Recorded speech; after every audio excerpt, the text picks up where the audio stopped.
where Loshak at. The bottle's getting nifty up the crack and we stacking chips. All of it's what I want. Plus money winners, that's what I'm on. You can say I'm gone. I prefer elevated public sports radio. Time to get educated, get produced. Leave the juice, letting loose with so much abuse that the bookies wanna call a truce. They getting slaughtered. Can't forget Jeff and low baggers in the chat. That's a lethal weapon 'cause we be pubbing.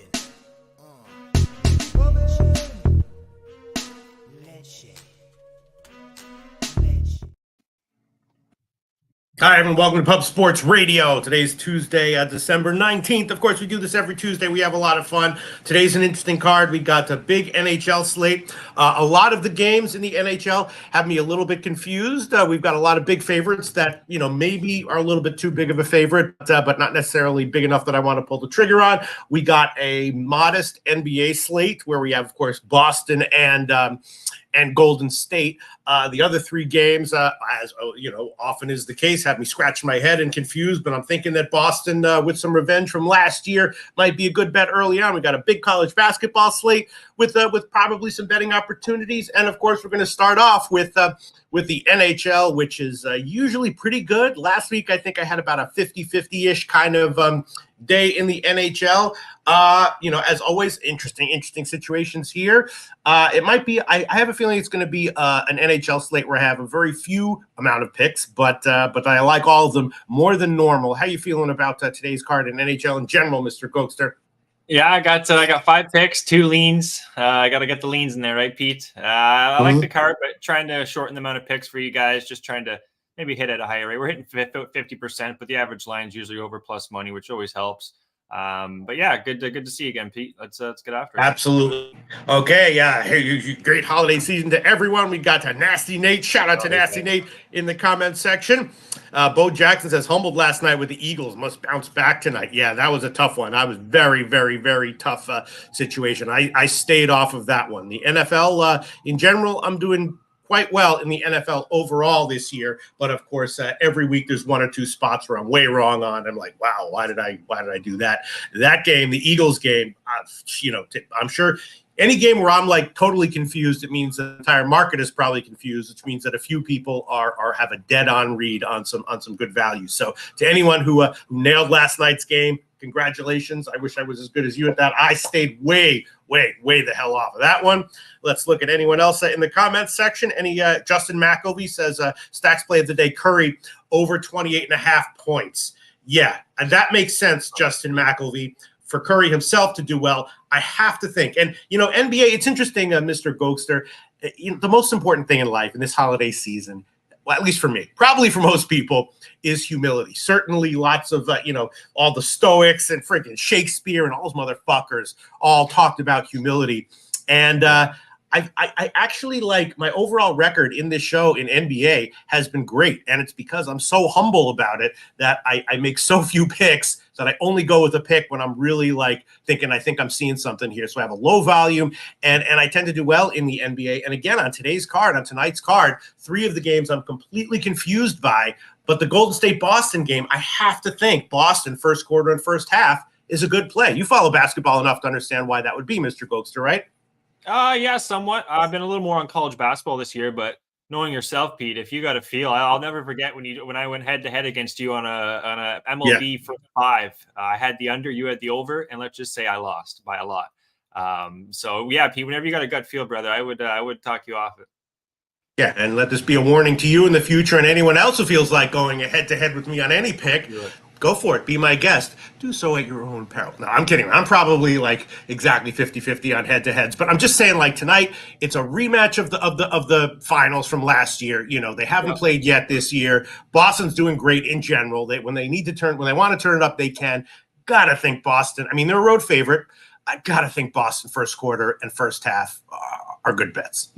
Maybe not, but that's what I'm thinking. And the other 3 games I have absolutely no clue on. But yeah, if you like a Curry personal prop, I couldn't disagree with that at all. Justin McElvey, stacks play of the day, Curry over 28.5 points. Let's look at some other picks in the comments section. Mally Mal, like in the Pelicans, under 230-ish. Once again, the other 3 games on the card, no friggin' clue. And that is, it's humility, but it's also just on. Oh, shout out to Sammy Comer. Shout out to motherfucking Sammy Comer. Mr. Gokster, if you're ever having a rough day and need to make a little bit of it back, just follow Sammy Calmer. Taylor's fucking first quarter NBA plays. He even had one first quarter play, I think, that lost by a hair, but I took half it on the money line, so I cashed it anyway. Shout out to Sammy Calmer for saving my bankroll a little bit over these past bunch of weeks and months. Justin Sammy's really good at tennis. He's really good at tennis too, Pete. I used to follow. I still do actually for tennis. Shout out to you, Sammy. Oh, yeah. Huge shout out to Sammy Calmer. Yeah. And Sammy Calmer says, I like it, Justin McElvey. Okay. Ian Shaber. Oh, that's tricky. Not Ian Schraber, the scion of Studio 54. Says, Celtics early is a nice one on my spreadsheet. It's a nice one. Yeah, it makes sense. And if it loses, I'll be okay with it. Let me see. Other comments.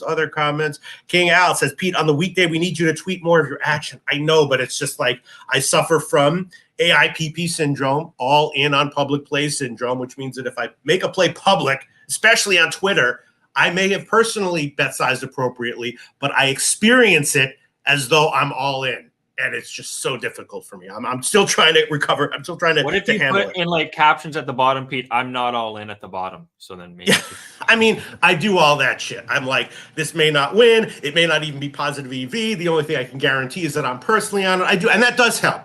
Absolutely, it does help. It's like capper mindfulness, But yeah, I should invent a public handicapper therapy school and then start teaching it myself and become a handicapper therapist. I think I would be great at that. Make a little bit of coin that way. Probably, you know what I mean? For that. Yeah, probably. I'll try to recruit Whale Capper now. He doesn't need it. Yeah, I don't know. I'll Jimmy the Bag. I'll start with Jimmy the Bag and I'll do it for free. For Jimmy the Bag. All right, let's see. Other comments, just looking for comments and picks, and then we'll get into shout out to Red. Let's see. Joey D. Go ahead. What'd you say? Oh, just saying top of the morning to Red, Joey, everybody. Mm-hmm.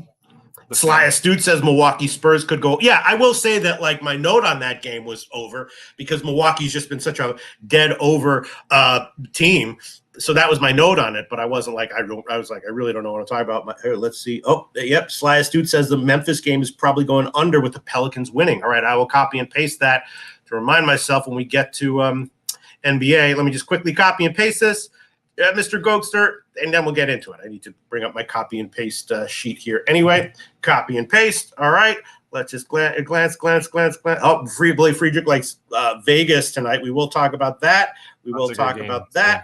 Slatsy says the Senators. I love that one. I don't want to give away my hand, but yes. And he says first period. I like that one even more. Absolutely. We'll talk about that. Yes, Slatsy. Let's see. Comments. Sorry. Okay. All right. Let's fucking get into it. All right. First game on the card. NHL, Minnesota and Minnesota Boston. This one, let me see. Find my notes here. Yeah, so Boston obviously a big favorite. Minnesota on a back-to-back. They lost at Pittsburgh last night. I did have Pittsburgh last night. That was coming off the big blowout loss. That was a good spot for Pitt, I thought. But Minnesota, 1 of 7 of 9 before that. In general, they seem pretty vulnerable on the road, which is why I was happy to fade them, even though they've been winning. And Boston, they lost at home in OT to the Rangers in their last game, losing a little bit right now. But, obviously, in general, they're a quality team. Should they be this big of a favorite? I don't know. This is what I teased in the beginning. There's a bunch of games in the NHL where there's a big favorite where, I'm thinking they should be a big favorite, but maybe not quite as big of a favorite as they are. I guess off the loss, I'd be leaning maybe Minnesota first period, maybe first period under. Fleury's probably going to be in goal for Minnesota, so I don't know about this one. What do you take? Give me a pass for me. What do you like here, if anything? I think this is when we're going to start. Oh, a little echo there. I think this is when we're going to start to look towards. Sorry, guys. The unders. The total is where you're going to want to look here. Not so much the sides. I think here, Pete, in the chat. Some stats I found here: 5-0 to the first period on the road for the Wild. So. That's something good we got in our corner right there, along with the Bruins, Pete. The Bruins are also 4-1 to the under at home in their last 5. So right there, that's something in our corner. Not to mention, I don't mean to cut you off. How many of those 5 unders involve Fleury in goal, right? Because that's a big step down, right? It is, but here's some stats for you. So Fleury, his last 5 games, he's got an 873, 402, but on the road, he's 2-3-1 with a 909 and a 286. Save percentage. Now, Gustafson's been in net for a lot of those, Pete, which is, he's been one of the hotter goaltenders in the league. And they didn't start Fleury last night, which was quite surprising. A lot of people were thinking they'd start him in his last game in Pittsburgh because he's probably going to be retiring this year. He's getting the start here tonight.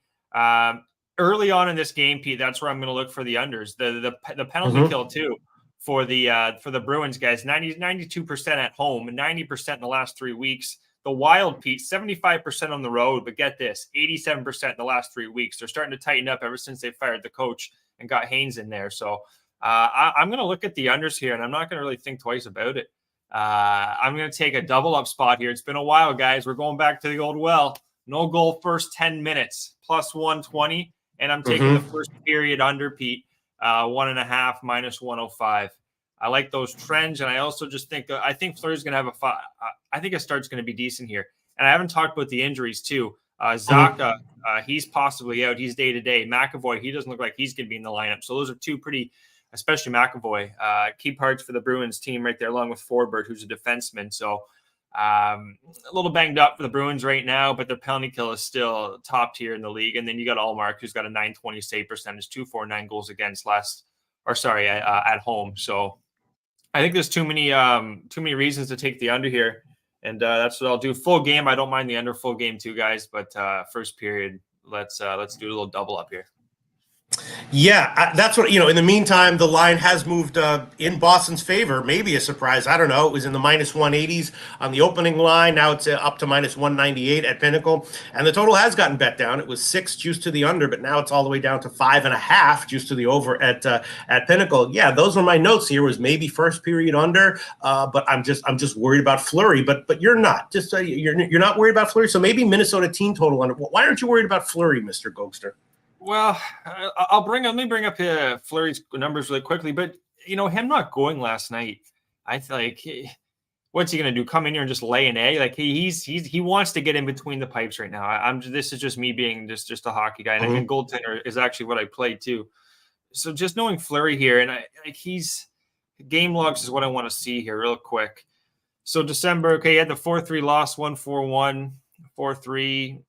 8-3. Yeah, his numbers are quite high, but I just think this spot, guys, full game, I might stay off there. Shout out to Jimmy Gomez. What's going on, Jimmy? Full game, I'll stay off, but first period, Pete, and with no McAvoy on the back end too, I think he's going to be able to. He's just an accountable piece. He just he's like the captain on that defensive end, right? So yeah, Grizz like McAvoy, you don't know if he's in or out. Still a good defense with Lindholm, Carlo, Shattenkirk and whatnot. Offensively, yeah, I'm going to take the first period under, guys. Also, that's your centerman too on the first line with Marchand and Pasternak. Pavel Zacha, he might not be in, so missing a centerman too, top first line centerman too for Boston. That's that. A lot of key pieces are out for Boston by the looks of it. So I would not be on the Bruins unless these guys are in. I'm trying to see the beat writers. I'm not seeing anything, guys. So I am going to trust Fleury here, Pete. First period. I just think he wants to get in between the pipes. He should have had that start last night. They should have started Fleury. I don't know why they didn't. I know he's been playing well, Gustafsson, but it was a back-to-back. You're playing the tougher team tonight in Boston. Why didn't you start Gustafsson here and give Fleury the start last night? I don't know. So who are we expecting in goal for Boston? Because we would prefer if we want an under or maybe a Minnesota team total under, which is how I'm thinking, we would prefer Swayman, wouldn't we? Well, Allmark his numbers are not that bad, Pete. He's got a 920 save percentage at home still, and he was the best goaltender in the league last year. I trust Allmark more than I do. I haven't seen a lot of Swayman recently, but both of these goalies are fine in my opinion. So either or, Allmark at home is a good goalie. So. All right, I did a little bit of a capping the cappers thing here. I will take a shot with an official player. I'm going to take the Minnesota team total on 2.5 minus 121. It makes me nervous because obviously if you look at Minnesota's games, they've usually, even in their losses, been scoring 3. But when Boston's good, they clamp down defensively. That's correct, right? Yeah, they're missing McAvoy though, Pete, which is like they said, their captain on the back end there. They still have a good defense, but they are missing their. Like when games go under, you have McAvoy on the defense. You got Allmark there. Like that's kind of like Hedman and Vasilevsky, McAvoy and Allmark. So yeah, if McAvoy doesn't go, it's I think just it's going to be tight early. Tight early is what I see. Fleury's going to be fine to start. Yeah, yeah. All right, I'm going to take it anyway. I'm going to take the Minnesota team total under, and you're liking the under first period as well, which I was thinking about that myself. Let's look at the here. Steve G says McAvoy practiced. Steve G likes the Bruins team total over, which is interesting. Oh, shout out to Jimmy Gomez. Yeah, Minnesota 1-12 as a dog. Yeah, it's just the line's really getting up there now. It's like almost minus 200. So shout out to Jimmy Gomez. Shout out to Jimmy. And the fact they didn't throw Marc-Andre against Pitt to me means he's washed. I mean, or just looking at it, he is washed, isn't he? Right? This is the last year in the league. He's been in the league since 2003, I believe, 2004. So he's been in the league for 20 years. Yeah, I'll leave it at that. Marc-Andre Fleury, you can't say no. You know, good French goalie. The last real good French goalies in the NHL, in my opinion. So, yeah. All right. Well, I'll take that one. Brent Cook predicting Wild plus 1.5 as maybe a decent play.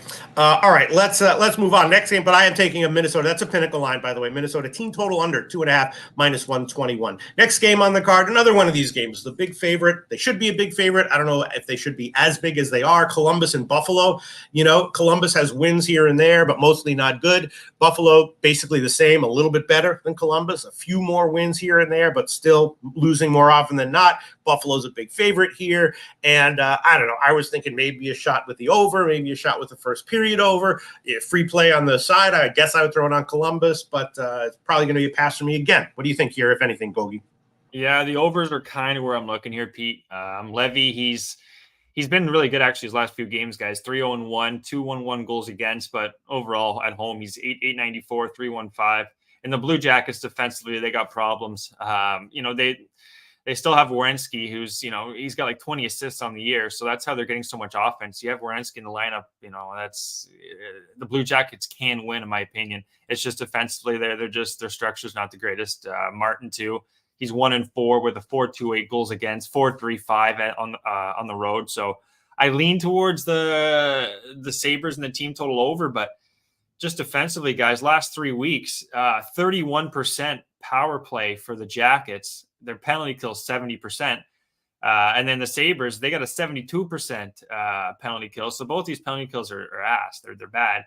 But then the Sabres are only 7% power play in the last 3 weeks, 10% at home. They got one of the worst power plays, actually, guys, at home, I would say, in the league, surprisingly. And then the Blue Jackets with that Russian line, they're now the first line on this team.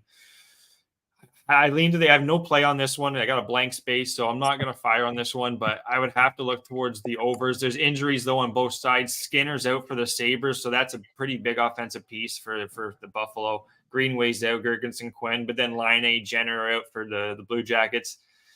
So it's kind of a shit show kind of game, guys. I'm going to lay off it. Lean towards – well, at that number, I would lean towards Columbus, but it's hard to trust Columbus to really win. You know, they're up 5-0 against Toronto, Pete, and they almost blew that. So yeah, you know what? I'm gonna take I'll take a shot. Yeah, I hear you. It's risky and it could lose. This is not one of the. I was going to pass on this one, but I will take a shot with the over 6.5 minus 121 current line of Pinnacle. Columbus, Buffalo over 6.5 minus 121 current line of Pinnacle. It's just, you know, with the NHL these days, two kind of crappy teams. You know, yeah, this could be 3-2 at the end of the first period, or it could be 1-0 at the end of the first period, and then there's 7 goals in the second period. You know what I mean? So I'm going to take a shot with the over 6.5 minus 121. It's probably a decent thing to do, right?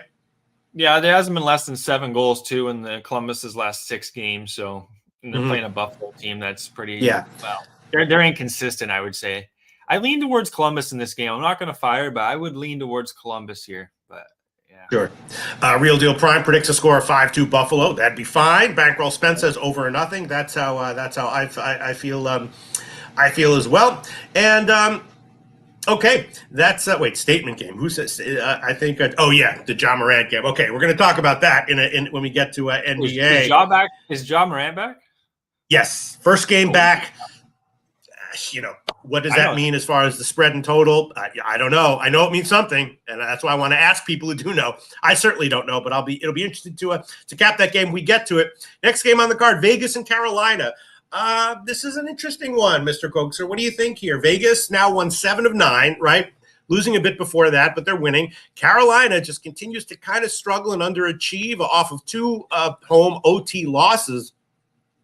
And I was thinking that, Carolina might be the play here. If they were a dog, definitely. But do I want them as a favorite against Vegas? I'm not so sure. They opened at like minus 130, and the total was 6, leaning to the over. And, of course, Antti Ranta, right, placed on waivers. So that's a sign to everyone else, right? Get your shit together, right? He's in Chicago, too. He's in the AHL now, so he's not coming back. Right. Right. So I don't care. I don't care who the fuck. He's a legend. Doesn't give a fuck. Produce or you're out. As it should be. As it should be. You know what I mean? All these fucking pub sports radio cappers, like, I'm a legend. Nothing's going to happen to me. No, fuck you. Produce or you're out.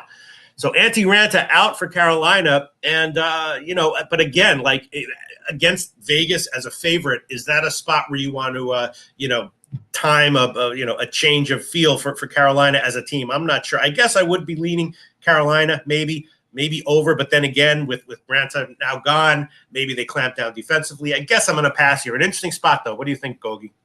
You know what? I do think they clamp. I had lean over in this game, but I do think they might clamp down defensively here. Kochetkov, he's now really their number one until Anderson comes back, and who even knows if Kochetkov plays well enough, he might.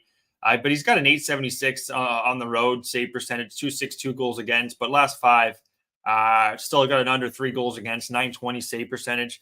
And then Logan Thompson, Aiden Hill's been out, guys, for like the last 3-4 weeks. So Logan Thompson's had to take the reins, but he's been okay. 4-1. He's got a save percentage under 900, which you don't like to see, but the goals against is 287. Looking at the penalty kill, here's a big one for Carolina that I like that makes me want to take the under, Pete. 78% penalty kill at home. But in the last 3 weeks, they got a 93% penalty kill. So they've really improved that, which I expected them to. And then Vegas are 86%, 84% last 3 weeks. But then the power plays, they're both above 25%, above 20% in the last 10 games. Last 3 weeks. I lean to the under here. I think this is going to be a playoff. Probably, I got a feel of a playoff kind of game here because this is the top road team in the NHL. Vegas Golden Knights. They've been a train this year. And then Hurricanes have been disappointing. Svechnikov, he's still probably going to be out of the lineup too. I guess that's all I can give you guys. I'm not going to fire on it, but I do lean to the under. Or I would go. Yeah, I mean, it does feel like if Carolina, if they're sending a message to the team, it's like you guys got to tighten up, and that means that they're going to be more, attentive to defensive assignments and this and that. The only issue is just like Vegas themselves is putting up 5 or 6 goals game in and game out. You know what I mean? So they're kind of a juggernaut. Is this like a down spot? And that was mostly at home, though. No, at Dallas. Is this a down spot, or is Vegas just an offensive juggernaut that you want to, not just avoid taking unders with them at all? They're just a well-coached team, Pete. They're just like they're like Urban Meyer, or not Urban Meyer. What's the Saban? Nick Saban for the Alabama.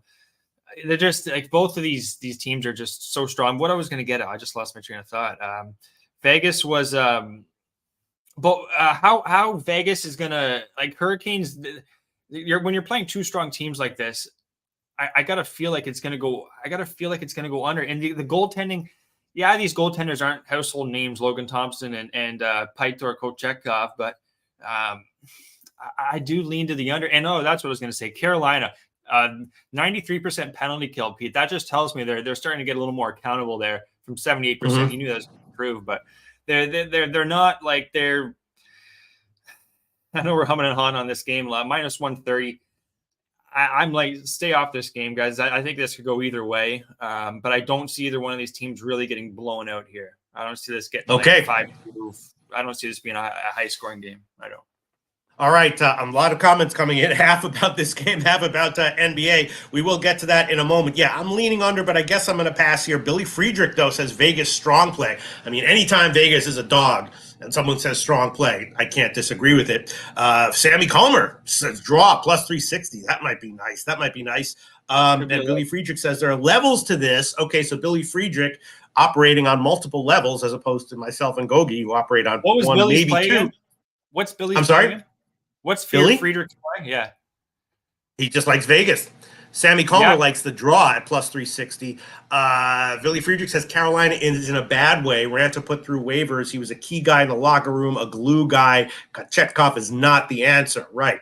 Less long-term, though, we're talking about this game, but great comments from Billy Friedrich. Also, Brent Cook predicting that the Blue Jackets and Sabres are exactly even, so maybe Columbus has some value there. And Brent Cook likes Vegas 5.3 goals to Canes 4. So it should be an easy over game from Brent Cook, and also presumably Vegas as a dog has good value as well. Interesting shit here. I'm just glancing. Billy Friedrich, Vegas, and strong lean to the under. Okay, so Friedrich and Brent Cook disagreeing on the total. It's defense in front of goaltending. Go ahead. Guys, if you look at the line, how the hell are Carolina minus 130? They've won 3 games in the last 10. Vegas has only lost 3 games in their last 10. So you got a 7-3 versus a 3-7. Yet the 3-7 is favored minus 130. You would think the line should be flipped the other way. So that's another caution. Like, I know sometimes when you think a line's too good to be true, sometimes this year I found that's kind of been the case. So are you not surprised, people? Like, Vegas should probably be the favorite in this game, but the way Carolina, I guess, game, it can't be high scoring. I mean, if you're going by preseason evaluations and projections, this is exactly right. Carolina, some people were saying a Stanley Cup team this year. They've wildly underachieved. The question is, when are they going to turn it around, if ever? Billy Friedrich says Carolina at home is an under team. All right, we've talked too much about this one, but I'm definitely leaning, although I don't like it that our guy Brent Cook likes the over. All right, let me see. I'm just glancing. All right, okay, all right. And Valley Mal says Vegas first period over on the road is a hot trend right now. All right, I'm gonna pass, but great comments from everyone. All right, let's move on. Next game on the card: Philly and New Jersey. Another friggin' game where there's a bit. Well, this one maybe. It's more that I don't think New Jersey should be a huge favorite. Philly's been winning, right? They've won 6 of 7. They lost a bit before that, but they're playing great. They've got a good general feel to the team right now. New Jersey, they're off a bad home loss to Anaheim. Before that, they had won 8 out of 10. So you got to assume that New Jersey's going to be pissed here, getting beat that bad by Anaheim at home. But how can Philly be this big of a dog? They've been great. And I think it's fundamental. And the goalie's been awesome, and New Jersey's goalies have not been awesome. How can New Jersey be this big of a favorite here, Gogi? I think short and sweet. I think it's the loss that they're coming off, a 5-1 loss at home against Anaheim. That's pretty embarrassing right there. So I think I wanted to take. I have lean first period Flyers here, but it's just a lean just because Jersey could come out with a really strong performance. The goaltending too, guys. Vanacek, he's going to be in the lineup, but it's their goalie. After an illness, because he was out for a couple games. He was sick. So you got a goalie, he's coming back from being sick. And then looking at the Flyers penalty kill, Pete, 93% last 3 weeks, really strong. But the thing is, the Flyers can't take advantage of the Devils' weak penalty kill at 76% because they got a 5% power play and 11% power play in the last 3 weeks. So I kind of lean under. Maybe this could be the chance Vanacek. If Vanacek's going to have a good performance, it's probably going to be here as long as he's still not sick. But that's the question. There's too many question marks, I think, here, Pete. So I'm going to lay off. But that's the reason I'm not on Philly. Is just that's a bad 5-1 loss against Anaheim, and I don't expect that to happen again. So I'll just And, my first thought, which is how can New Jersey be this big of a favorite, is proved, the market agrees with that. Opened around minus 175. Now it's all the way down to minus 160 at Pinnacle. So about a 15-cent move in favor of Philly. And the total opened 6.5 juice to the under. Now it's down to 6, only slightly juice to the over. So a big market move as well to the under on this one. I guess I am going to pass. I'll glance the comment section, see what everyone has to say. Brent Cook says Flyers 3.6, Devils 2. So Brent Cook, Brent Cook likes Flyers plus 1.5, or maybe even 2. Although I guess maybe if they get down, then they'll get blown out. They'll be like, all right, we've been winning. Let's give them this game. Yeah, this is a tough one. Let's see. Skinner confirmed for Edmonton. Right. All right, we'll get into that in a second. Let's see. Okay, going to be a pass for me. Let's move on. St. Louis and Tampa Bay is the next game we're going to talk about. St. Louis won 2 in a row after firing the coach, right? Not a shock there. They had been struggling, of course, before that, which is why the coach got fired. Now you have Tampa Bay back home off of a trip, off a lost 3 of 5 on the trip. Again, I guess Tampa Bay should be a big favorite here. At some point, St. Louis is going to regress back to how they were in the beginning of the year. But 2 straight home wins for St. Louis. Now this is their first road game with the new coach, and I don't know. Again, I don't think I'm going to pull the trigger on St. Louis here. But my question when I was looking at this game is Tampa Bay really this big of a favorite in the minus 170s? What do you think, Gogi? I think this is a spot, where the Lightning are just they're finally healthy, Pete. This team's been banged up all year. Like their penalty kill, it hasn't been as good as it should. It's 70% in the last 3 weeks, 85% though at home on the year. I think it's going to be more like that. And then just like the last team we were talking about, the Flyers, the Blues have an awful power play on the road, Pete. 9% and then 7% the last 3 weeks. They're not going to get right here on the road at Tampa Bay, and where Tampa Bay is coming off these losses too. So I guess the line's right where it is, but I'm going to take Tampa Bay, guys. It's going to be in a money line parlay. This is the first leg. Yeah, I think Vasilevsky is going to be fine here. Vasilevsky at home, Pete. He's played 3 games, 949 save percentage, 1.34 goals against. That's looking like old Vasilevsky right there. And I believe too, when he came back in the lineup, they had that road trip out west in Canada. So they're finally get some home games under this guy's belt. That's what he needs. A team like Blues who can't really score. You got the rookie Bannister from Belleville here as their coach. First road game. That's a tough spot for St. Louis, in my opinion. Yeah, a tricky one because of the coaching change for St. Louis and what Tampa Bay has definitely been overvalued so far this year. There's some excuses for it. Okay, I accept it, but I need to see it first. And as far as the there's been about a 5 or 10 cent market move so far in favor of St. Louis. Tampa Bay a little bit too big of a favorite on the opening line, and the total has flipped to the over. Yeah, it opened like 6.5 juice to the under. Now it's 6.5, slightly juice to the over. And I was thinking about a shot with the over as well, but I don't know. I guess if you think Vasilevsky is going to be on his game, maybe Tampa Bay team total over. What do you think? Why? My initial thought was over. St. Louis team total under 2.5. That's maybe the play I would. I don't think St. Louis is going to score much here, Pete. Look at Tampa Bay here with Vasilevsky. Shut out Dallas 4-0, and then 3-1 win against Pittsburgh 2 days later. They're coming off a bad 4-2 loss in Calgary. They didn't really have a good road trip out west. They've had a couple of days to get home, so they're not playing like 1 day off. They've had a couple of days to rest. I'd be very surprised if Tampa loses this game. Okay, huge shout out Dan Kelly in the comments section. Dan Kelly, sorry I didn't respond to your message about your wife coming in and eating at Modern Love. I was just so busy. I'm going to text you today. Dan Kelly, great to see you in there. He says, I'm only here for the locks and winners. Chaos theory is simple to beat. There you go. You know anything about chaos theory, Mr. Gokster? Look into it. It's a fascinating. I'll Google it. Man, not Clutch Allen. And we got everyone in here. Slotsy, Brett Cook, Joey Hart. We got fucking Dan. She loved that. Really? Okay, I'm surprised. Dan Kelly's wife went to a restaurant that I'm affiliated with. I was like, I don't know, it's okay, but it's not that good. But I'm glad she loved it. No, once in a while, it's great. It's great. Great to hear, Dan Kelly. Shout out to Nut Flush motherfucking Allen. Brent Cook says Blues 1.5 light. Yeah, wow. Okay, so Brent Cook would be leaning under. Line is flipped to the over. I'm going to pass on this one. A lot of comments coming in here. Let's see. Steve G pumping the Lightning -2. Okay, yeah. I mean, if they roll, I probably would not want to take the Lightning on the money line. I'd probably take them 1.5 or maybe even 2. All right. And shout out to Noli Knows. We got everyone in the comment section. Pass for me. Tass for me, though. Sorry? What'd you say? Yeah, OG Noli. Yeah, I like Lightning. Might be one of my favorite ones on the card. Yeah. All right. Next game on the card. Here we go. Okay. I think I got to lean here, Mr. Gokster. I'm definitely going to bet it. If it loses, that's okay. Rangers, Toronto, right? Rangers. Let's go. I got a pretty good read on the Rangers this year. They beat Boston on the road in OT in their last game. Nice win there. Had struggled a tiny bit before that. Toronto, of course, blasted Pitt. 7-0 in their last game. Generally a good team. So they're a small favorite here, even though the Rangers are a quality team. And, of course, Toronto went into New York, into their hometown, and beat them. Beat them bad, 7-3.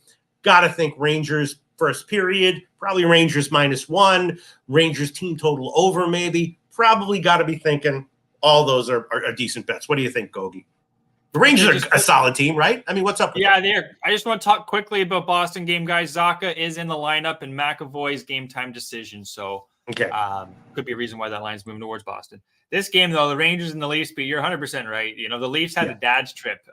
There's a little dad's trip when they won those they won in the Rangers there in New York. This game here, though, they got an illness going around the lineup right now. Brody, Reeves, Wall still out, Giordano, flu bug I have here. So Knives is back in the lineup, which does help this team.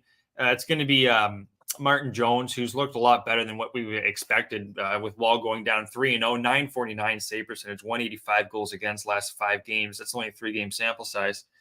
And then Shesterkin, I think this is a bounce, short and sweet. I think this is a bounce back spot for the Rangers. I'd be surprised if they don't win this one. Penalty kill, 83, 86%. Actually, Toronto's has gotten a little bit better. Both are solid though. 29% power play, 24% power play. Very similar teams. One of the top probably 5 teams in the East right now, or I think at the end of the year. I'm going to take the Rangers though. They better not bite me in the ass because I had the Rangers against the Leafs last time they played too, and I'm going back to the well with the Rangers. So, but okay, that's good. It didn't tilt you. I'll take the Rangers. I'll take the Rangers, Pete. But I don't know. I'm a little nervous about this one, but it might be a small play on the Rangers because Toronto's been so hot. I'm sorry? I know Toronto's just been so hot, guy. Like they've been playing so well. I know the flu bug's been going around, but I don't know. Pretty good too. And in general, if I see a spot to fade any Toronto team, not just the Leafs, as a home favorite, if I like it, I don't really think twice about pulling the trigger on it. There has been a 15-cent move in favor of the Rangers, so we're going to have to give current lines that are worse than the openers. Toronto opened around -120, 125. Now it's down to -108 at Pinnacle. I'll make 2 official plays here. Not going to fuck around with the total or the team totals. Rangers first period money line -102, current line at Pinnacle, and I'll also take the Rangers not on the money line. I'll take a -1 plus 167. Rangers -1 plus 167 total, and team totals I'm going to leave alone. And what are you going officially on with this one, Gogi? I don't know, Pete. I thought Toronto was going to lose. They won 7-0 against Pittsburgh. I kind of lean to the under too, but I'll take the Rangers money line. To be honest, I've already bet it too. So what are you going to do? I'll take Sammy Comer says Senators now -123 on Pinnacle. Wow, yeah, that I'll show my hand now. All over the Senators and first period on the overnight. We will talk about that game in a second. Brent Cook says Leafs are just too hot. Wow, whoa. Brent Cook predicts his model or whatever he's using here. Rangers 1.3, Leafs 5. So he thinks the Leafs are 3.7 goals better than the Rangers in this spot. Okay, that's a surprising opinion right there. Coin leans under 6.5. I'm just going to take the Rangers here. If they both lose, that's okay. Noli knows hitting us up with a college basketball total. The Southern Illinois game under 136. Let's copy and paste that for sure. Shout out to Noli knows. Let's see other comments. Let's see. This is a good game, Pete. I'm really intrigued by this game because if Toronto wins this game, that's kind of like wow kind of thing. But like the Rangers should win this game, but just because they should win, it doesn't mean they will. And another thing, guys, 5-on-5. That's what I want to look up. 5-on-5 to see because I know the Rangers have had problems scoring 5-on-5 this year. I want to see where they rank in the NHL here. They got 31 goals 5-on-5. Where does that sit? It sits 14. So it sits 14. All right, so they're in the middle of the pack. I'm gonna stay off this game. I'm gonna stay off this game, Pete. I'm not gonna. I've already bet the Rangers. It is what it is. Yeah. But I'm kind of like with our guy Brent in the chat. The Leafs, they're just playing so damn well here right now, and just because I think the Rangers should win because they lost the game before. That doesn't always work. No, but the Rangers, I don't know. We'll see. We got to move on. But Bo Jackson likes the Leafs money line, and Brent Cook says he says I thought this was a rent spot until I saw the record. What record is he talking about? Well, if you could expand on that, Brent. Yeah, I'm not too sure. Yeah. But yeah, all right. Well, it's going to be a hell of a game. Some reason to some people, multiple people we respect, like in Toronto here. But all right, maybe the Rangers will get the first period, and then if Toronto really is that good, then they'll win the game and I'll break even. Let's move on. Edmonton Islanders. This is an interesting one. I don't know. I think I'm going to pass. The Islanders were a home dog on the opening line. I'm going to check right now to see where they are right now. Edmonton, of course, had the coaching change, and they became a totally different team defensively. Last 2 games, they've been terrible defensively, back to their old ways, giving up a lot of goals. But that's just 2 bad home losses. Before that, they had 8 straight wins. Now they're going on the road. Islanders off of 2 forgivable losses, bad spots. Before that, they have been winning. So I guess the big question is, what do you expect from Edmonton going forward? Are they going to revert back to their early season form, or are they going to revert back to their form of the last 10 games after the coach is fired and they suddenly became very strong defensively? My leans would be to the under and to the Islanders as a home dog. That's a judgment call on Edmonton, though. What do you like here, Gogi? Yeah, with Edmonton, my judgment call is when they're hot, you bet them, and when they're losing, stay off. So simple as that right now. They're a hot team, so I'm not going to fade Edmonton here. Islanders do have a back-to-back tomorrow, guys. They play at Washington. Sorokin is starting. He's a great home goaltender too, 6-1, 919 save percentage, 286 goals against. It's just a penalty kill for the Islanders, Pete. It's not good, and they got injuries on their back end. Pelech and Pollock are out. Mayfield's day-to-day. Wallstrom looks like he's out of the lineup. Martin.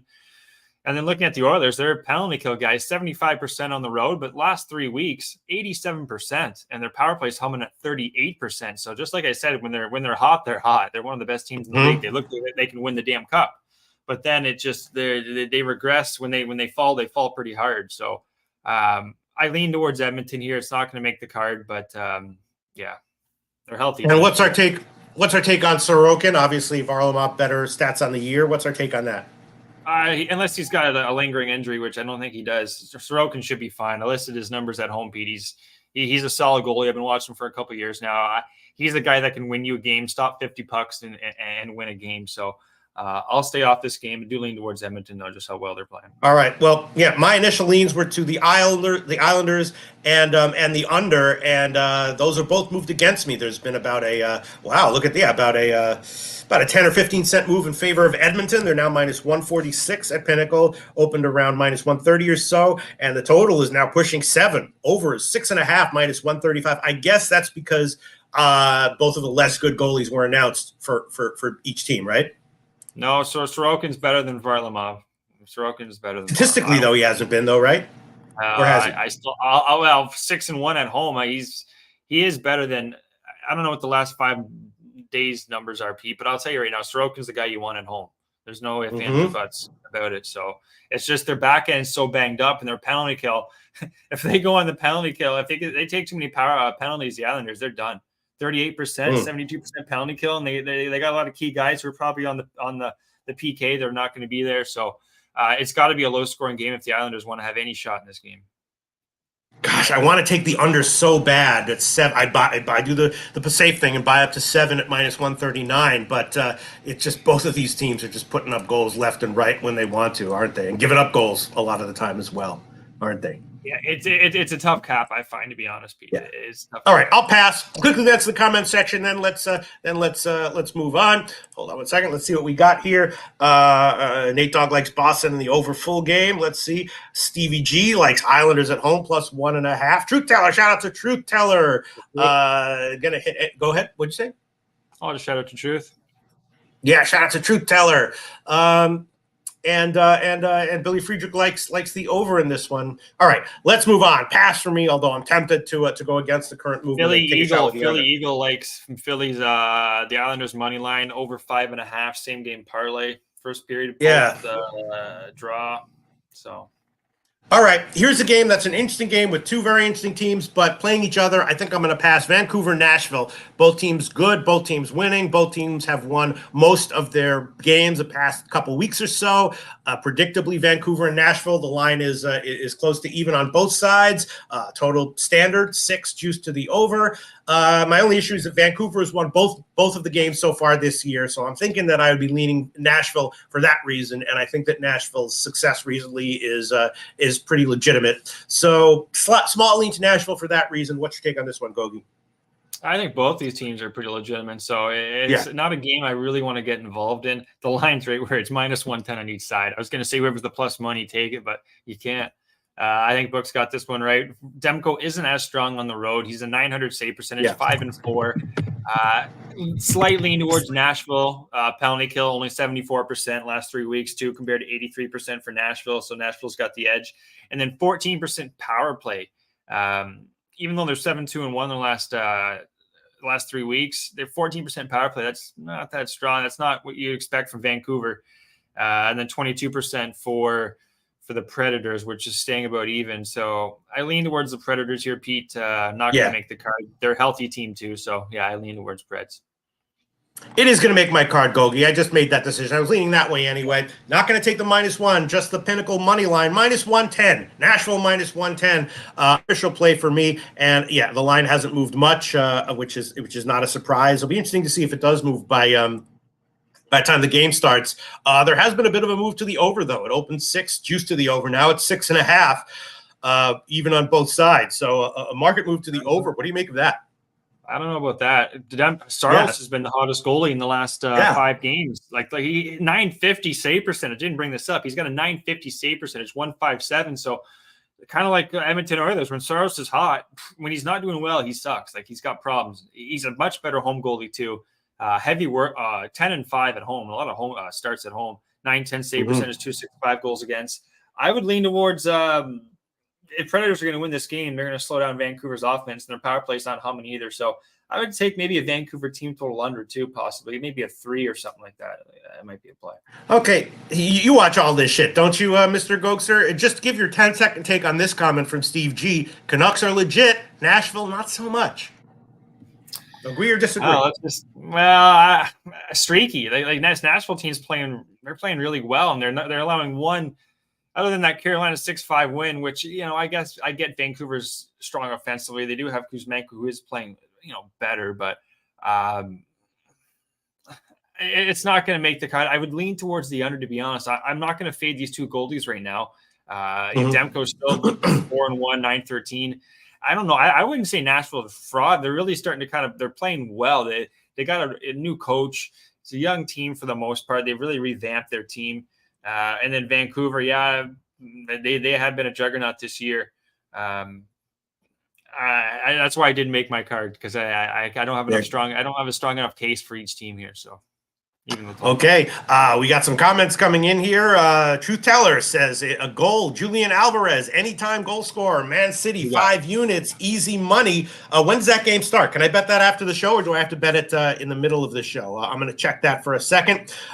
Justin McAlee, high point, -136 is on his card. All right, Steve G. I'm going to take Nashville in this game. Steve G says Canucks legit, Nashville not so much. I mean, Nashville is definitely more of a surprise than Vancouver this year, right? Like no one was expecting Nashville to be like this, right?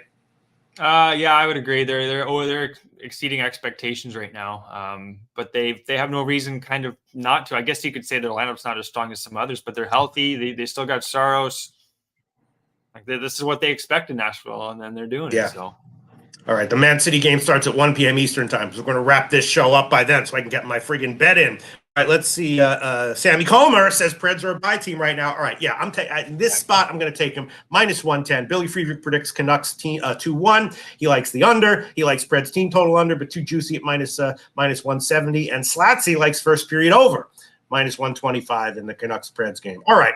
Interesting game. I'm going to take Canucks just to get a win. And let's move on. Colorado, Chicago, another interesting one, Mr. Gokster. Maybe I'll have more bets than I was expecting, because I did have a lot of leans. Colorado, obviously, massive favorite on the road against Chicago. Avs are off a margin win over San Jose. Had actually lost 6 of 9 before that. Hawks, lost 4 in a row, mostly losing. But, the Avs have definitely been vulnerable as a big road favorite this year. Now, maybe that was because they were playing, teams that were undervalued at home. I didn't go over and look at that game by game. Colorado definitely has been overvalued and vulnerable as a big road favorite this year. Chicago is now a huge dog here. Colorado is also – Chicago has some injuries, but Colorado has some injuries as well, right? Makar, I believe he's banged up and out. Bunch of guys are out for Colorado. And I don't know. I was thinking maybe try to take a shot, an angle some way with Chicago, maybe first period goal, yes, maybe +1.5 or even +2. But one way or another, maybe betting on Colorado once again being too big of a road favorite. What do you think, Gogi? Or betting on Chicago or Colorado? Betting on Chicago, betting on Colorado being too big of a road favorite once again, as they have been multiple times this year. Okay. Yeah, I got nothing on this game. I'm already going to bring it up. I know we've been kind of going a little bit long, not too long, but I would think an under. Okay. My big reason why I wouldn't take Colorado here is just how well Mrazek's playing. His last 5 games and his numbers at home, his save percentage is above .930. You got to be kidding me. Like 934 in the last 5 games. 930 at home, 241, 212. And that's with a pretty poor defense in front of them. Now they're missing Anderson too. Looks like Joey Anderson. He's day-to-day. Don't know if he's going to be in the lineup. That's a young player for the Blackhawks who's been actually putting some production for their team. He's probably going to be out. 68% penalty kill in the last 3 weeks for the Avalanche, which is quite poor. That's why I leaned to the under. I wanted to take first period under, full game under, guys, but we're just gonna. Well, I'm gonna keep it off the card. It's gonna be a no play, but that's where I'd look, Pete, is the unders. All right. I don't know, man. In the meantime, let's look at the line hasn't moved much in terms of the total. Very tiny market move to the under, which is interesting, although just a tiny one. Maybe, I don't know if I want to take Chicago to actually win the first period, but maybe just to score a goal in the first period. Yeah. You know what? I'm going to do that. And it's not a big line. I was like, do I really want to take them at minus 170 or whatever? It's just minus 137 current line at Pinnacle. I'm going to take this, Mr. Gokes. Remember, I did this last week. I believe it was last week. Maybe it was 2 weeks ago. I liked the Hawks in the first period as a big dog, and they did actually win it. My only official play in the show was for them to score a goal. And, yeah, I don't know if I want to, because it's so frustrating when they 1-1, but then I don't want to take Chicago plus a half goal. So I'm just going to take Chicago to score a goal in the first period. Yes. Minus 137, current line of Pinnacle. If it loses, that's okay. I'll lose 1.37 units on my official record. That's no problem. Want to take that, make that official. Blackhawks to score in the first period, minus 137. And on the full game, I don't know if I'd want to take +2 at minus 168. I mean, they could get steamrolled, especially as the second and third periods come around. But Colorado has not been good as a big road favorite this year. Look it up. Did you see you wanted to take +2.5 for Chicago? +2 at minus 168. 2.5 would be minus 220. Yeah, I would, because I don't think it's going to be that high scoring, Pete. So I wouldn't be taking Colorado to win by margin here, even though Chicago has not scored since January 12th, 2023. The last two games, Colorado's won 4-0 and 5-0, probably with Makar in their full lineup, but could say Chicago's due. I think this is a low scoring game. I'm not going to fire, even though I really want to here. Billy Friedrich saying Chicago team total under at minus 1 looks like for bet for me in this one. Chicago has a hard time scoring, but I don't really like that. And here we have Nutflush Allen saying, Pete, what number can you get on Chicago team total over, which I was thinking about at Pinnacle right now, just minus 101. So even money basically on the Blackhawks over 2.5. But again, I don't know if I want them to be able to do that the entire game. I'm just going to take the first period on this one. But I don't know. It feels like one way or another, or maybe 2 or 3 ways, it might be worth taking small shots, betting against Colorado as a huge road favorite. This soccer play, Alvarez to score a goal might be really worth a shot. I'm definitely going to look into that. And Coin says thoughts on Chicago puck line. I assume he means plus 1.5 or +2. Yeah, that's what I was thinking. Yep. I don't know. Maybe Chicago -1 at +408 is worth a shot. What do you think about that? Maybe the Avs just get upset. You've had a better read. You've had a better read on this Blackhawks team than I have, Pete. So you're the Chicago whisperer here. I'm listening to you. I just really don't like the spot for Chicago. They lost outright to Anaheim. It would have been a push if you took the -1 line, which would be very frustrating. They lost to Arizona, again, also in OT. So if you took -1, it'd be much better to have taken the just the money line. But, yeah, they got beat down by Buffalo as a big road favorite. They've just been, they went into San Jose and again 1-2-1. Yeah, it does feel like -1 is maybe pushing it a little bit. I might add that one on just for shits and not. I think it's a decent play, but or value bet at that line at over +400. But as of right now, just one play for me. Let's move on. Next game, here we go. Ottawa, Arizona. Ottawa now up to minus whatever it is. On the overnight line, they were a tiny dog. Ottawa lost 4 in a row, 3 on their current trip, but they fired their coach. Arizona has won 2 in a row at home, both shutouts. I think that's for real. I have had no problem taking Arizona, especially at home in spots. But in this spot, got to think Ottawa and Ottawa first period are worth plays. Could lose, but even at the current odds after the move, I like it. Ottawa with the coaching change to improve, at least in this game, at Arizona. What do you think, Gogi? This coaching change, Pete, it should have happened a long time ago. It's finally happened. It's kind of like a Christmas present for people that are Senators fans. So it's worked all year. Let's go back to the well. This is a play with me, too. First period, Senators. I'm taking it. I got what's the best number you got, Pete? I had -115. Yeah, well, I'm going to take the Pinnacle line right now. I'm just quoting all Pinnacle lines. You can get better if you shop around, obviously, but I'm going to take the first period money line, and you can take this one as well, minus 113 current line of Pinnacle. And I also want to double or triple up on this, maybe Ottawa to score in the first period, and maybe just Ottawa to Ottawa -1 or something like that. I'm not sure about team totals. Would I rather have the team total over 3.5 for Ottawa at plus money, or the Arizona team total under at 3.5 at a huge fave line? I don't know. Both those make me a little bit nervous. Don't really have a sense on the total. Do you? Well, it's a bit of a reach, I guess. Taking Ottawa, they should get this first period. Like, they're coming off 2 shutouts here. Ingram's playing really well. There's not too many key injuries to Arizona. One thing is, though, their penalty kill is kind of slacking a little bit. Not a lot of offense. I would lean to the under, if anything. Here's a big thing, actually, I want to talk to you guys about with Ottawa. The coach they got, Jacques Martin, good French old coach there. And then they got Alfredson. I believe they're bringing back Danny Alfredson now on the bench. So Jacques Martin is defensive-minded, like defensive-minded. A lot more structure is what you're going to get from Ottawa, more likely than not, because that's been the big problem is they had no structure. Korpisalo's numbers were really bad, and I don't think he's as bad as his numbers are indicating too. So I would lean towards the thing is this offense, this Arizona offense is really strong, and you got Carcone. He used to play with a lot of these Senators, Pete, back in 2018-19. He was here in Belleville, so he knows good buddies with a lot of these players. It's going to be his first start too against Ottawa. Now they just came up from the AHL. Carcone to score could be live here, at least to get a point. He's probably going to have a good game against his former team. But I do lean towards the unders. I'm going to take first period Ottawa here. Kachuk and the boys, expect them to just be banging out there, bruising, hitting anything they see move. And then you're going to hope for at least a goal. At least like the new coaching, expect more defensive structure from Ottawa going forward. Maybe not as many overs. That's kind of the Ottawa. That's what I would say about the Senators. Okay. And huge shout out to Billy Friedrich getting us minus 108 on that first period money line at Bookmaker. Thank you very much, Billy Friedrich. We'll take the first period money line.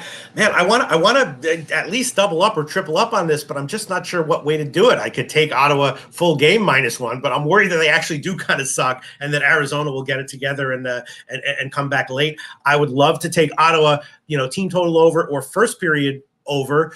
But to score a goal in the first period for Ottawa is minus 194, and this guy Ingram confirmed for Arizona. I mean, he's pretty great, isn't it? What is he great?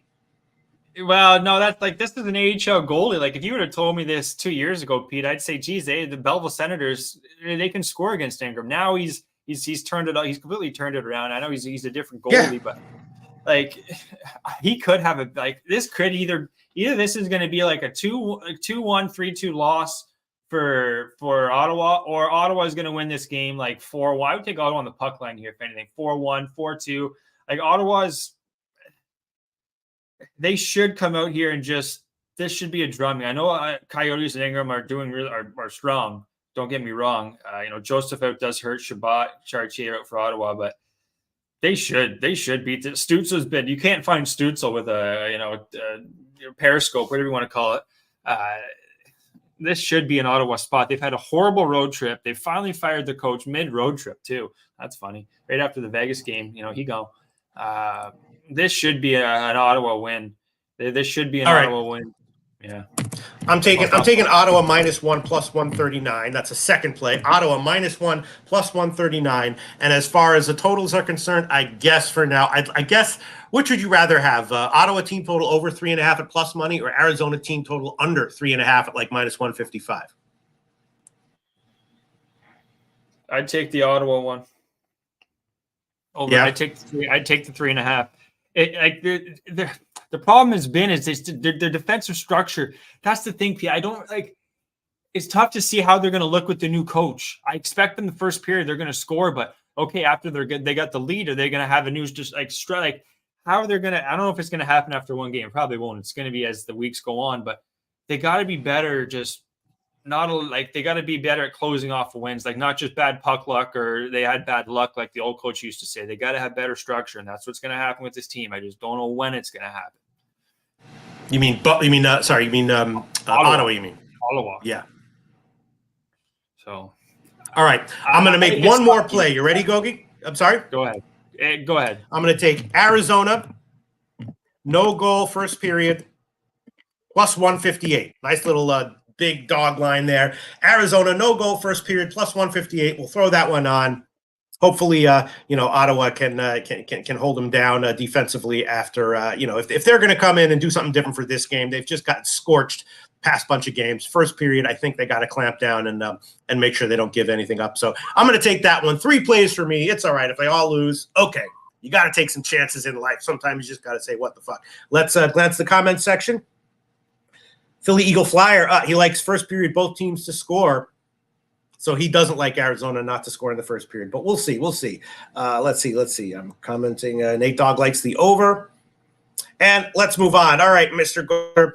Last game on the card, LA and San Jose. LA, of course, been awesome on the road this year. Beat Seattle in OT in their last game. Another road win for them. San Jose off 2 road losses, but before that, for a bunch of games in a row, a couple weeks, they had been hugely undervalued game in and game out. Not sure what to think here.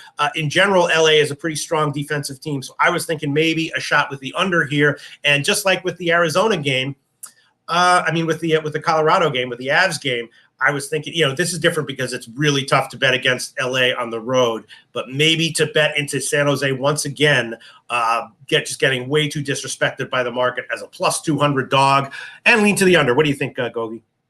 Again, you've had your good call with the San Jose and even the Chicago team. I've had an awful call with this San Jose team. I'm going to be taking the LA Kings, though. They're coming off 3 losses. They finally won against Seattle 3-2 on the road. They got to start putting some more wins together. And they're a really strong road team, guys, especially with the goalie Talbot. I know he's been kind of Swiss cheese in the past, but not this year. 946 save percentage on the road. This is the best road team in the league. Arvidsson, too. Victor Arvidsson should be back in about 10 days. So once they get him back, that's more offense. I don't know how the hell this Sharks team keeps doing it. Addison now, he's day-to-day. Duclair day-to-day. Couture should be returning soon. Give me the Kings. If they beat me, they beat me again. But this is going to be included, guys, with the Tampa Bay Lightning to beat the St. Louis Blues. Tampa Bay money line and the LA Kings money line plus 116. That's going to be your 2-team parlay of the day. Okay, and as of right now, there has been a massive move in favor of the Kings. The opening line, San Jose was around plus 205 or so, all the way up to plus 251 at Pinnacle right now. So that is an enormous move in favor of the Kings, a 50-cent move in favor of the LA Kings market-wide. That is unfriggin' believable. Total slight move to the under, which is I guess, I was leaning to the under. Now it's 6 at minus 109 to the under. Not sure if I would want to take it, but that's definitely the way that I'm leaning. But I guess I will hold off on this one because, who knows if it's a big blowout, any crazy shit could happen at the end. Definitely leaning under, though. Maybe leaning first period under, but I don't want that either.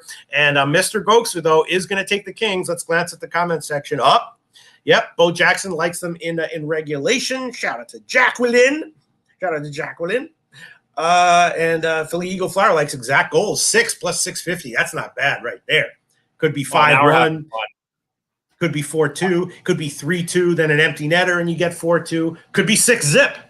Oh man, that's a great read right there. Philly Fly, that's exact goals at 6 plus 650. And the Kings, Pete, nice, I didn't bring this up. That is great. That's fun to do. Is kind of do the old exact goals. Maybe I'll bring one out for next week. I'll pick a game I really like. But the Kings, fun. It is fun. It is really fun. And the Kings, you know what? They're going, The Talbot's going for the Kings. You got to have a little fun in life once in a while. You got to. All right. Especially when you're out of school. Let me get this in. Yeah. The Kings are playing a back-to-back. They're playing San Jose tonight, then they're playing Seattle tomorrow. Seattle just lost 3-2 against this Kings team on the weekend. Now they're going to be sitting in LA just waiting for them. They're going to have their backup goalie going against the Kings, that is. So just a heads up for tomorrow. Seattle's probably live. Maybe even probably the first period I'd look. Get nice plus money for tomorrow. Just back-to-back, and they're going with the number one. It's been juiced heavy. Kings are going to get her done. Just a bad spot, I think, for the Kings tomorrow with a hungry Seattle team who's hard. I guess that's a 10-23. They're hungry for wins, but I don't want to contradict myself. But Seattle tomorrow. All right, I'm my eye on this one. Philly Eagle Flyer. Just something tells me he might have just nailed it there. All right, that's it for the NHL card. I'll go over my official plays. I got a bunch of them. Gogi, you go over your official plays. We'll see how it all turns out, and then we'll see you next Tuesday. I'm on Minnesota team total under 2.5 -121. Columbus Buffalo over 6.5 -121. Rangers first period money line -102. Rangers -1 +167. Nashville money line -110. Blackhawks to score in the first period -137, and then three plays in the Ottawa game. Ottawa period money line -108, Ottawa -1 +139, and Arizona no goal first period +158. Let's fucking go, Mr. Goldster. Please review your official plays that you've mentioned in this show, please. Before, I'm going to say right now, Pete, you're turned into a puckhead. Bruins in the Wild. First period under, guys, 1.5 -105. No goal first 10 minutes +120. 2-team banger. Tampa Bay money line. LA Kings money line +116. And then after that, I think I only have one more play. Look at that. I only got 4 plays on the card. Is that for real? Yeah, it is. Yeah. I might tweet over another one, but only four plays in Ottawa first period money line -108, guys. That's going to close out the card. All right, and we're losing viewers, Mr. Gokster, with all this hockey. Raymond Reichardt's like, she's still on hockey. Yeah, I apologize, Raymond Reichard. I don't know why we're spending so much time on hockey. That does it for you, Mr. Gokster. Now we're going to get to NBA, college basketball, and college football. Gogi, great to see you. Great show. Get the fuck out of here. See you, Pete. See ya. Is Connor Mack ready yet? No, he is not. He's on his way, I believe. But you get to talk maybe to we me should for bring a little Mr. bit. Cook. Maybe that was a little too hasty. That was a little sorry. Now what do we do? Hockey's We can talk hockey about better the than bowl nothing? game, Some people Pete. might say no. I'm sorry? We talk about the bowl game. Yeah, we could Dan Kelly says the book's advertising is based on those. It's fun to lose money. Just something I noticed. Yeah, but what else are they going to advertise on? I mean, they gotta, they're just like, guys, this isn't a good angle, but we got nothing else, so we're going to go with it. Yeah. And, Dan Kelly, I don't have to tell you, you know what fucking morons everyone is in general. That's going to work. All you got to do is, give them a nice little pitch, hit them over and over and over and over and over again with a message. People will fucking believe anything, including it's fun to lose money. It worked with me, and I'm not as dumb as a lot of people out there. So we'll see. We'll talk about this UTSA game when Connor Mack gets in. As well, but we can talk about this. These bowl games are you got to be really careful because, of course, there's huge market moves that correspond with, reports on who's going to be playing, who's going to be out. Huge market move here in favor of UTSA, which does make sense. It's a massive line. The issues here are it's Frank Harris's last game, and Marshall, the starting quarterback, is not going to be playing here. Placement's going to be Cole Pennington. We remember him. He's Chad Pennington's kid. He has not looked good in his limited appearances so far. And you see this a lot of time. People who have like some stud dad, they can't live up to it. They fail. Like fucking what's that word oh my God, with Brendan Fraser and Matt Damon, school ties or whatever, that spells it out right there. A lot of times people just wilt with the pressure because of their friggin' parents. That might be the case with Cole Pennington. Maybe UTSA to absolutely roll is a good bet even at 12. What do you think? Well, Pete, this would be the first. Yes, and Connor is here. Hello, Connor. It's nice to see you. I know Pete's mood immediately changes when he sees you, Connor. When he's with me, he's like, "Come on!" He's like, fuck. But now when you in a good way, fuck yeah, let's go.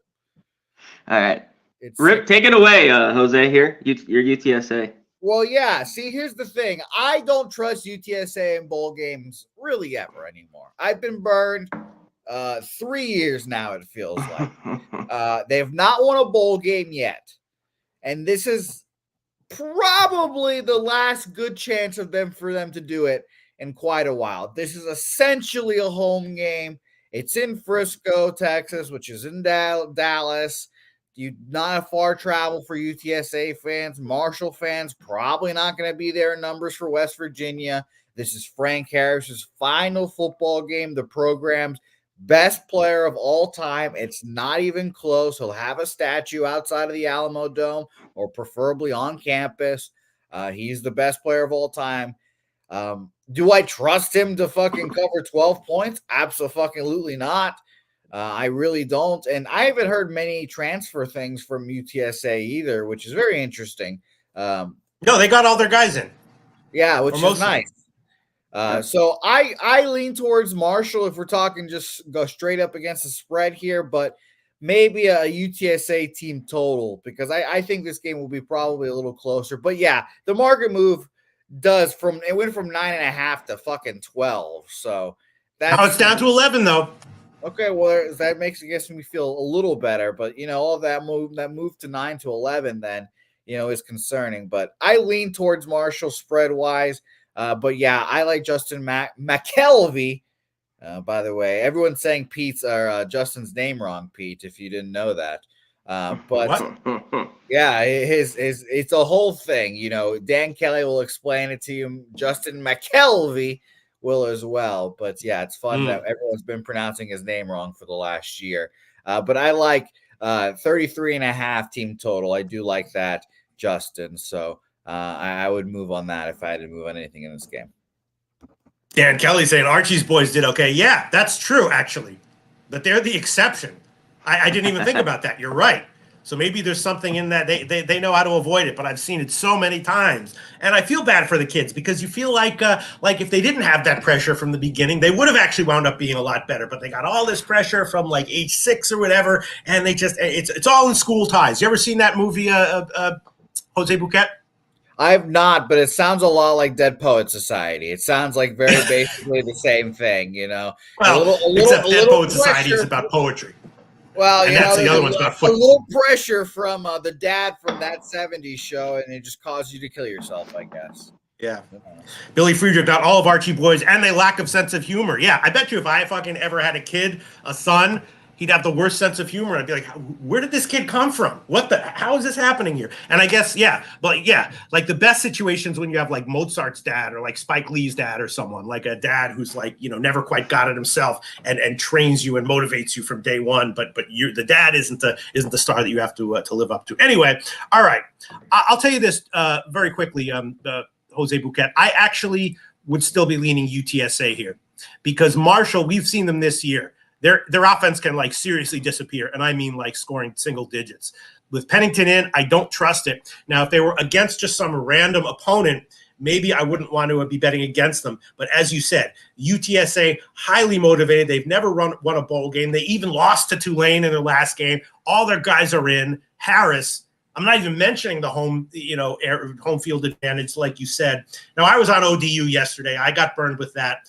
So obviously there's been a big move in UTSA's favor, but I'm going to be on UTSA here. And if it loses, that's okay. I think even at double digits, I think UTSA rolls. And I think it might even be worth taking an alt spread because if Marshall wilts, they'll just throw in the towel and UTSA might win by 24. So I might take UTSA. If I could, I might even bet them by minus 20 or something like that. I think they're going to absolutely roll and it's not going to be close. Well, good. The team total feels even better then. Yeah, I think both team totals are probably good. The Marshall team total, but I'll make that an official play for this game, for this show as well. UTSA, current line at Pinnacle, minus 11, minus 110. I'll take that one. Connor Mack, we're going to move on to NBA soon, but you got anything on this bowl game? Did you bet it? You're going to bet it? Yeah, I think I'm going to pretty much move here on, and it goes with your UTSA team total over, the Marshall team total under. I know the bowl games can be tricky, but I saw this Marshall team all year long, and they're missing everyone. You got the running backs, they're starting tight end, the receivers, the backup Pennington, no touchdown, 6 picks. I'm sure you were talking about that before I came on. That's ugly business there. And you 6 picks. Yeah, that is rough. And depending on a team like this, I thought UTSA's defense is awful. At times they could get, in games high scoring, not as bad as I thought the last few years. I thought they were pretty decent. So I just look. You can get 18.5 at even money. I'll dare them to score 20 points. I agree with you. I'm going to double up actually, although I like the UTSA minus 11 better. I'm going to double up on that one as well. Team total under. I'm using Pinnacle line, so I'm going to take the 20.5 minus 149. That's just the current line at Pinnacle. Yeah, the 18 or 18.5 at even money is probably better. You can shop around and probably get a much better line somewhere. But I'm going to take the Marshall team total under 20.5 minus 149 current line at Pinnacle, doubling up on this one. I agree with you, Connor Mack. Let's get it. I agree with you agreeing with me. All right. That's it. We ready to get into an NBA? Yeah. All right. Hell yeah. Now here we go. Shout out to everyone who was waiting for NBA, pissed off that we were spending so much time on hockey. I totally understand. I agree with you. Here we go. NBA, 3 games that, the comment section has a lot of quality opinions on. I really don't know what to make of any of them except the Boston game. We'll talk about that in a second. First game, Memphis and New Orleans. All right. So Ja Morant is back, right? What's going to happen here? I'm not exactly sure. And I'm actually now seeing that the game is off at Pinnacle. The lines I saw were the Pelicans minus 8.5 and total of 231. Right now it's off at Pinnacle. Memphis, of course, on a back-to-back blowout loss at OKC. 5 straight up in ATS losses. But now Morant's back. Pel's back home after a three-game trip, mostly winning and covering. I forgot who it was. Maybe it was Mally Mal. Someone said that the under would be a good play here because New Orleans plays defense. Other people saying that just take Ja Morant, points and props over. Although Sammy Calmer was leaning Ja Morant props under. As of right now, we have no line at Pinnacle. What's your take on the situation, Connor Mack? Yeah, let's get into it. I don't know what there must be a little bit of news. I mean, we knew Ja Morant was going to come back because this line just kind of moved, Pete, in the last, 20 minutes. There was 8.5. This is stretched out to 8.5, 4.5 first half. Now there's 7, 7.5, and then 6.5 out there. The first half, too, at some of these big books, Superbook, Bookmaker Pen, are down to 3.5. So I don't know what that is. It's just that it's official. Morant's in. Yeah. Because we know the Grizzlies have other news, though. They have some other guys here, unless it's somebody knows on Twitter. Bismack's out. We all know Smart's going to be out for a while. Luke Kennard, he's out. Just a ton of injuries for this Grizzlies team. They got their ass whipped last night. And I know it's the first game. He's still Ja Morant. He could have a solid game, but this Pelican team's just rolling. They're just playing their best basketball. They're healthy and playing a little bit of defense, which turns into offense, which helps them out. They've been scoring a ton. So, and one thing that's been money for this Pelicans team is first half. One of the best first half teams, especially at home. I think they're 10-3 ATS. I have to double check that. I got my I'm on the college football here. I got my notes. I think they're 10-3 at home. ATS first half. Yes, they are one of the best in the league. So I was looking first half. This line move, it's gone down basically a full point. Yeah, so I'm just kind of waiting until the shakes. Yeah, right. I'm gonna just wait a little bit. But that was my move in this game. I mean, do you want the Grizzlies? Does anybody want them here? I'm passing on this one completely. I mean, I hope somehow, one way or another, everyone in the good section cashes with all their picks. But I'm just friggin' passing. The whole thing scares me. Okay. Zion's questionable. Yeah, Zion's questionable. Sorry, I'm just trying to get my bet in here on Man City. But yeah, I'm gonna friggin' pass on this one. And so anything official from you? Yeah, right now I'm seeing it's down to 7 and 228.5. Yeah, I'm gonna wait on all this news, but I would look only Pelicans. I'm gonna just wait on everything. I'd like Zion in, all this, and all those guys out for Memphis, and I'll pull the trigger. Yeah. I hear. All right, so let's look at the comment section, see what people have to say. Billy Friedrich says Grizzlies 3-9 ATS first half, but again, this is just a special situation, so I don't know if we can really read, if any of those numbers you're quoting are informative here. Shout out to Sammy Calmer. Shout out to Dan Kelly. I got a 2-team moneyline parlay. Oh, Boston and New Orleans. I think it's up from that. Yeah, I'd be leaning Boston for sure as well. Let me see. And who else was saying? Let's see. Yeah, no, I can't see any of the comments about. I didn't copy paste any comments about this game. But all right. Raymond Reichard says, "What's your Man City bet, Pete?" It's Alvarez, anytime goal scorer from Truth Teller. He has a reason to believe that Alvarez, anytime goal scorer, like minus 140 or so, is a good bet. All right, let's move on. NBA, Spurs and Milwaukee. I don't know, Spurs off a huge blowout loss to New Orleans. Mostly losing straight up, but about 50-50 ATS, big underdog every game, covering about half their games. Milwaukee, of course, 3 straight nice covers, and of course, Milwaukee pretty much a dead over team for the past, 2 or 3 weeks or so. Spurs also very high scoring, so, free play. Before I hear what all you have to say, I would have chucked it on the over at 248, which is the first line I saw at the overnight line. I'm going to pass on this one. You got anything here, Connor Mack? Maybe Milwaukee first half? I don't know. What do you think? Yeah, that's like the only move I'd look for them. On the total, though, Pete, the only thing that would keep that, and I think it goes over, is just the Spurs have one of those horrible kind of shooting games. The Bucks don't play defense where they score like, maybe like a 105, and that could keep this under. Because we're getting, the NBA, we're at 250s regularly with these teams, where we haven't really seen 255, all these huge totals. But I think it still get there with two over teams. Wembanyama, not in. I think this is only his second game he's missed. He missed one earlier this month. So how does that correlate? Spurs are pretty rough. You know what I looked at, though? They've had about only three games where they've gotten blown out. 3, maybe 4, where they've got just completely blown out, the Spurs. One was with the Thunder. We were on here on a Tuesday. And those were all the in-tournament. Now we're off that here on these Tuesdays. But they've kind of hung around. Is this enough points for the Spurs? Yeah, I was thinking 18.5, 19 to really pull the trigger with them. Flip side, Bucks.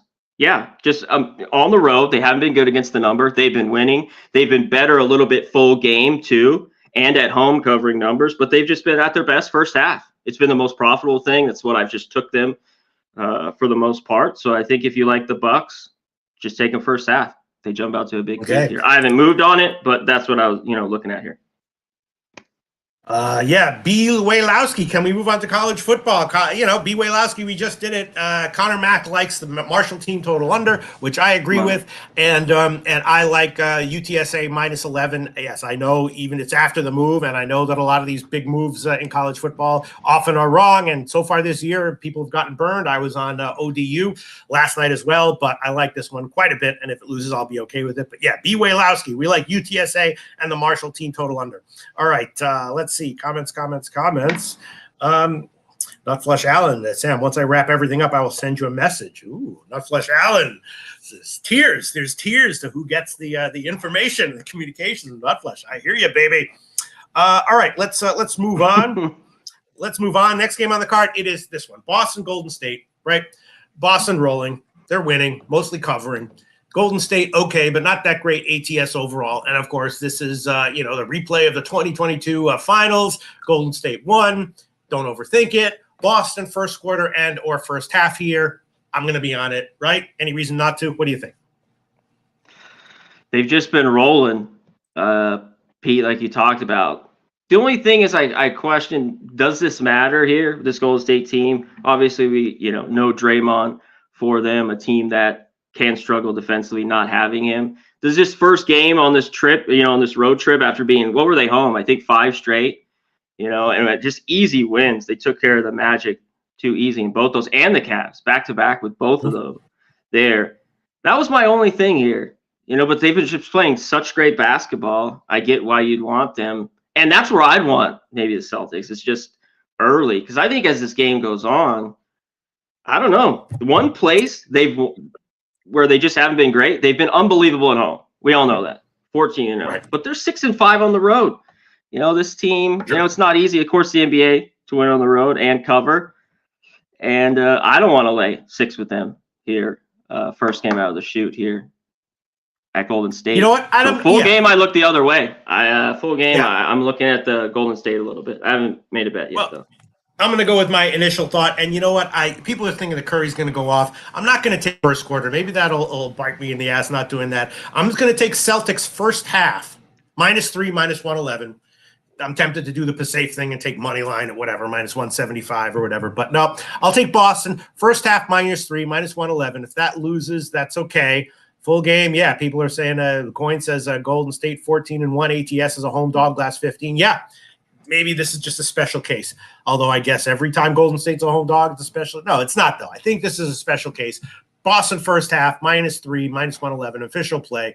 I want to take first quarter as well, but I don't know if I want to double off. The fix is in, says Curry goes off. Justin McElvee's, his play of the day was Curry over 28. There it goes, 28.5 points. Understandable. Brent Cook predicting a 10-point win by Golden State, 118-108. And Billy Friedrich says Celtics first half, -2.5, -113 at bookmaker. I'll take that one. Thank you very much, Billy Friedrich, -2.5, -113. Boston first half, -2.5, -113 official play. Shout out to you, Billy Friedrich. Wow. And then Flush Allens. This will be an odd year in NBA totals due to the tournament with teams with point differentials. Market will adjust, but totals will still reflect tournament numbers. Wow. Not Flush Allen. Shout out to you. Shout out to you. Robert Franklin likes the Celtics full game -5.5. All right. And I'm just gonna go one play. Let's move on. Last NBA game on the card: Phoenix and at Portland. Portland, of course, a big home dog here. You know, losing straight up, game in, game out. Covering some of those though. I think they're 3-4 ATS in their last 7 or so, and Phoenix not covering, right? Mostly losing ATS, winning some of those games, but losing more often than not, and rarely covering. So here they are, a big road favorite against Portland. Maybe not necessarily a team you want to bet on, definitely not straight up, but getting all these points. Portland covering about half their games that they lose straight up right now. Is this going to be one of them? Maybe Portland getting all these points? What do you think? Yeah, you know what? They've been able to hang in. The trust kind of isn't there all the way with them, Pete. Like the Jazz at home I've been able to put them as a dog again and again, and they've been able to not only cover, win outright. Portland, not so much, but I think they are playing better. I want to because I'm going to hit a prop in this game. Just hit up on the injuries. Allen looks like he's probable. We all know Beal is out, and Sharp for Portland is questionable. Man, and one thing with Portland, they are scoring more and a little more overs where they were struggling early on in the year. Do we get points in this game and get over this total? Another high one. I don't know. In the last few times these teams played, remember, we did this, Pete. It was 13, I believe, on a Tuesday. 12, depending where you got it. Phoenix was favored by 12 at home. It pushed for most people. Yeah, just a couple weeks ago. So I lean Portland, but I'm going to go to a couple props in this game. And one I'm on for sure. Jeremy Grant. This guy, if he's playing what he's playing, 40 minutes, I think he scores almost 30 points near there. And his points are only 22.5, -105.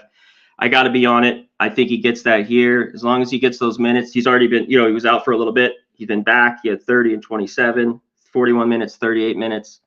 I think he gets that here. No problem. One other one is Big Nurk here. He had 12 and 18 last time these two played, coming back for his old team. I haven't moved on this. There's 26.5 points and rebounds.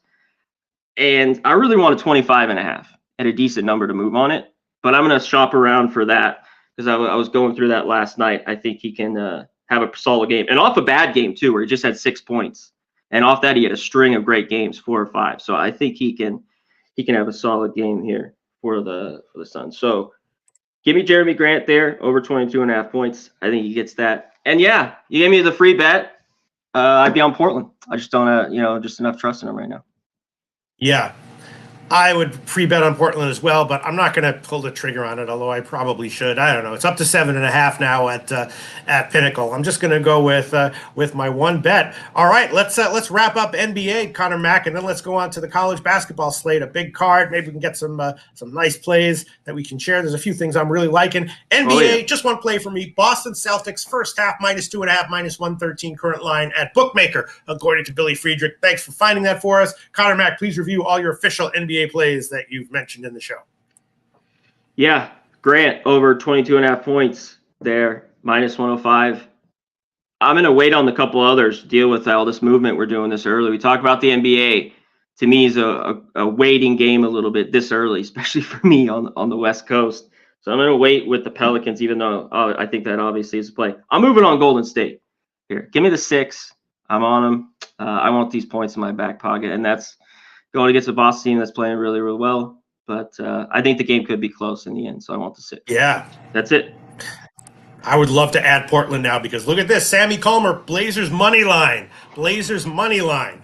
I don't really like to add tails to my official record, although that wouldn't be a complete tail because that's the way I was leaning anyway. You know what? I'll do it. I'll take that one. I'll add that one on just because I'm seeing Sammy Culmer doing that right now. I wouldn't have done it, but here we go. I'll add that one on to my official slate. Portland +7.5, current Pinnacle line -107. Don't love that it moved in that direction, but I'll add that one on there. Portland full game +7.5, -107. Official play. Sammy Culmer saying the Blazers money line at Love it. plus 50 or so might have some value there. Shout out to Sammy Calmer. All right. Brent Cook says Golden State is a winner. I hear you. All right. That does it for NBA. Let's move on to college basketball. Connor Mack, very interesting card here. I'm not sure exactly where to start. I've capped about half of this card in depth. The other half I just got leans on, want to look into a little bit more. Let's start off with one game that you're liking, particularly Connor Mack. Just tell me the game, and I want to guess what you're liking, and then you can discuss it. What game you want to talk about first? Let's talk about one of the earliest ones. We do have one at 11. We could talk about it real quick. I don't have a bet on it. I think the Valpo is that game. Georgetown. That's the Valpo what is that one? Game. Yes, that one's at what time is that one going off? That's like a 6 or wait, that's a 2:00 game. All right, let's talk about. You want to talk about that first? Yeah, let's talk about it real quick. My leans were definitely Valpo and the under, although I'm seeing that Valpo's gone down. Total's gotten bet up a little bit. I don't know, man. Obviously, Samford, very high-scoring team, but Valpo could slow things down a lot, and Samford can be slowed down. I was leaning under. Total's gotten bet up, leaning Valpo. That's gotten bet down. What do you like here? Yeah, I think there's going to be points. It's just, will this get over? Samford playing good basketball. They've just been, playing well. I kind of like Valpo too. I haven't been able to really put my money on them, and I couldn't here. I needed double digits to even look at them for a dog. So, I think Samford wins. It's just, do you want to lay the points? I like Valpo here. I really do. I like them obviously a bit less now that the line is headed down. Like them at 9.5. Now it's down to 8.5. You know what? I'm gonna make this an official play. Connor Mack. I'm adding that one on. I'll take the Pinnacle line. There might be some 9s somewhere, but I'm going to take Valpo plus 8.5, minus 108. Official play for me. That's the way I was leaning. Wish I was getting 9.5, but I'll take 8.5 minus 108 as an official play, Connor. You think Samford great. Samford just steamrolls them, huh? No, I don't. Sorry, I got the printers going off. I didn't know if you could hear if it's bothering That's you. okay. And the total is headed up. Okay, the total in that game. The total is headed up. It's hold on 1 second. Yeah, we're at 157.5, 158.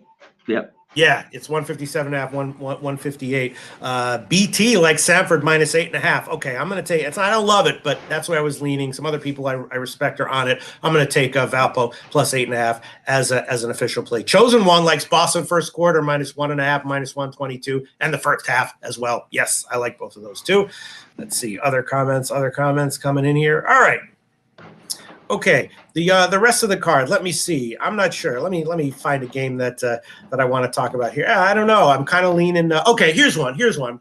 Morehead State, Indiana. This one I kind of like. Indiana, of course, off the Kansas game. Morehead State can be beaten down by teams that outclass them. Have to think Indiana is going to be motivated after the Kansas loss. Indiana first half probably is 7 or so. I like that one. What do you think? I wrote that down here. Pete, I think great bounce back spot for Indiana in that game. And I thought they played a great first half, just kind of slipped away from them with Kansas. We were live for that on Saturday. The shots just kind of stopped dropping. Kansas finally got hot, which were ice cold. Yeah, I think this is a good spot for Indiana. That's one of the favorites here on this card. I think you lay the points. Official, I'll take the Pinnacle line right now. Indiana first half, -7, minus 109. Official play for me. All right, Connor Mack, what's another game you want to talk about? Just tell me the game, and I'll try to guess what you like. I haven't moved on this, but I'm thinking about this big time. Georgetown Butler here. Oh, that's a tough one. Oh, man. Very Butler's tough. Obviously even great. I don't know. I have no idea. Pass for me. Very curious to see. I guess I'd be leaning under, though. That was my lean. And first half under. What do you like here? Yeah, you know what, Butler, I don't think they're great defensively. They've played to a lot more overs a little bit this year and given up points. And that's where I think the points with Georgetown can come into play. I think they've played pretty good basketball, this Georgetown team. They're kind of turning it around. They're not great, but getting 11, I want Georgetown, and I'm going to move on. I know Butler. I just don't think Butler should be laying this many here, even at the house. So Georgetown plus 11.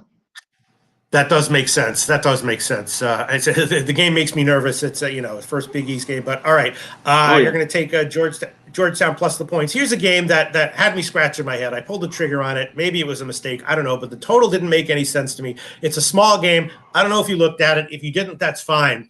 Chattanooga Gardner Webb over. I was shocked, and not in a good way, to see the total as low as it was, like 144. Total should be much higher, and if it's not, probably for a reason. What do you think about the over in Gardner Webb Chattanooga? I liked it. That was one that a total circled for me, especially.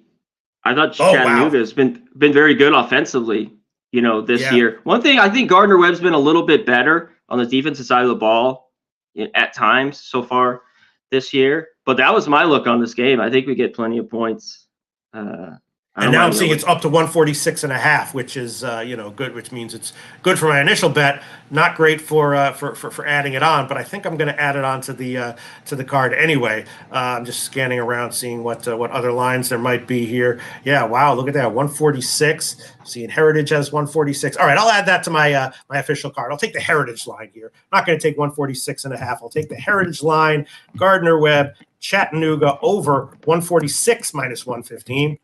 Take that, 146 minus 115. That's an official play. Didn't understand why it was so low, and now it's gotten bet up. But if this one then heads down by tip-off, I'm going to hedge out of my bet. I'm going to be like, oh, man, I'm on the wrong side, because the initial line didn't make any sense. The bet up makes sense. If it comes back down by tip, I'm going to hedge out. And I rarely hedge out, but that one I will. I do when the lines don't make sense and then do that kind of back-and-forth movement. You know what I mean? Oh, yeah. Oh, you got to be on them. What's another game you want to talk about, if any, Connor Mack? You know what? I thought this one, you talked, which I had circled some of these, overs I always go through, especially on a card like this, Pete, and then unders.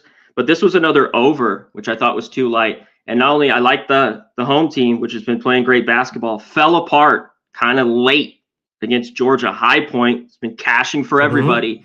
But I thought that total, as long as we were here, 148, it has, as long as this wasn't in the 150s, I think this is an over. I think this game easily, both teams get in the 70s. I think High Point can even get in the 80s. At 148 here, I'm on the over, Greensboro, High Point.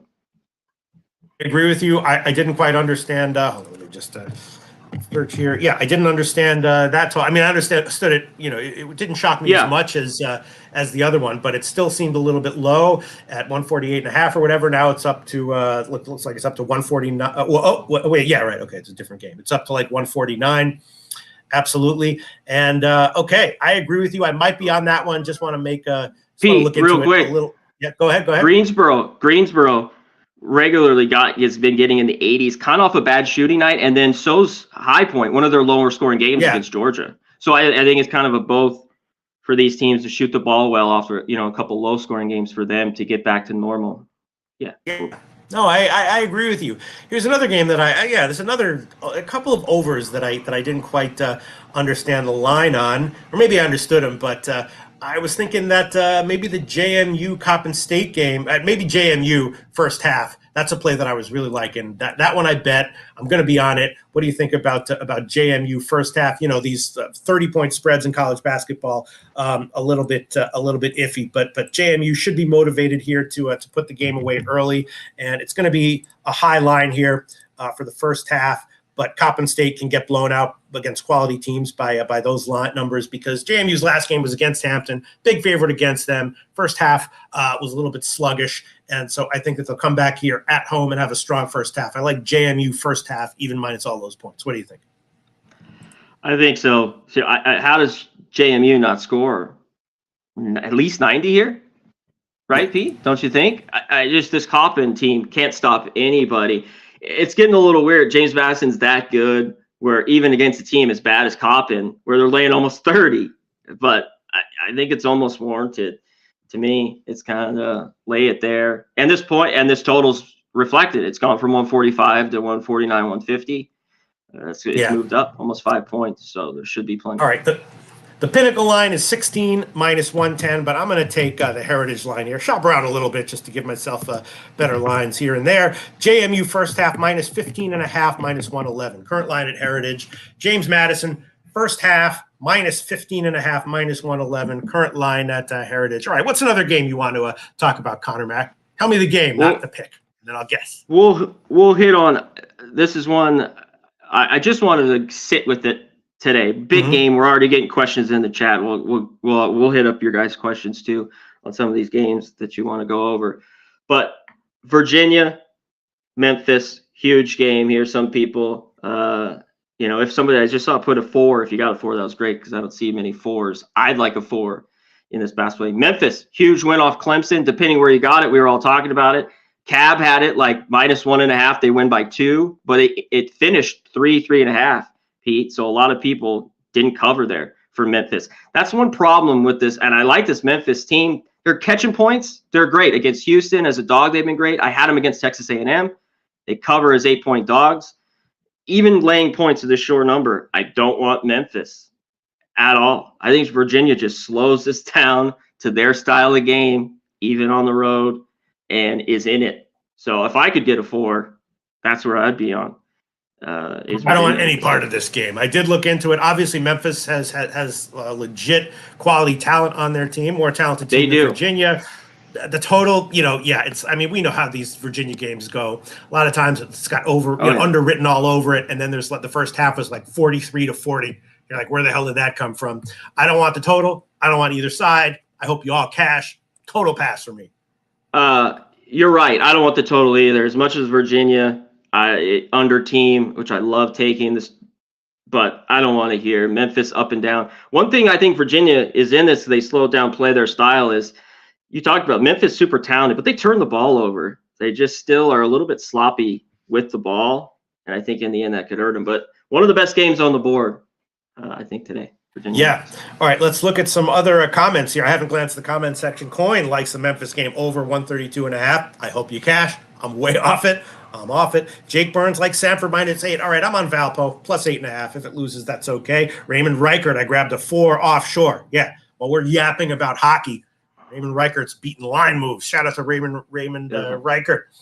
Andrew Carr is going to be in the Tigers money line. Okay. Let's see. Robert Franklin, Western Kentucky plus 4.5. Jake Burns, Florida money line. We can talk about that. The Florida-Michigan game. Man, I don't know. As the line heads up, I would like Florida at Pick'em or -2.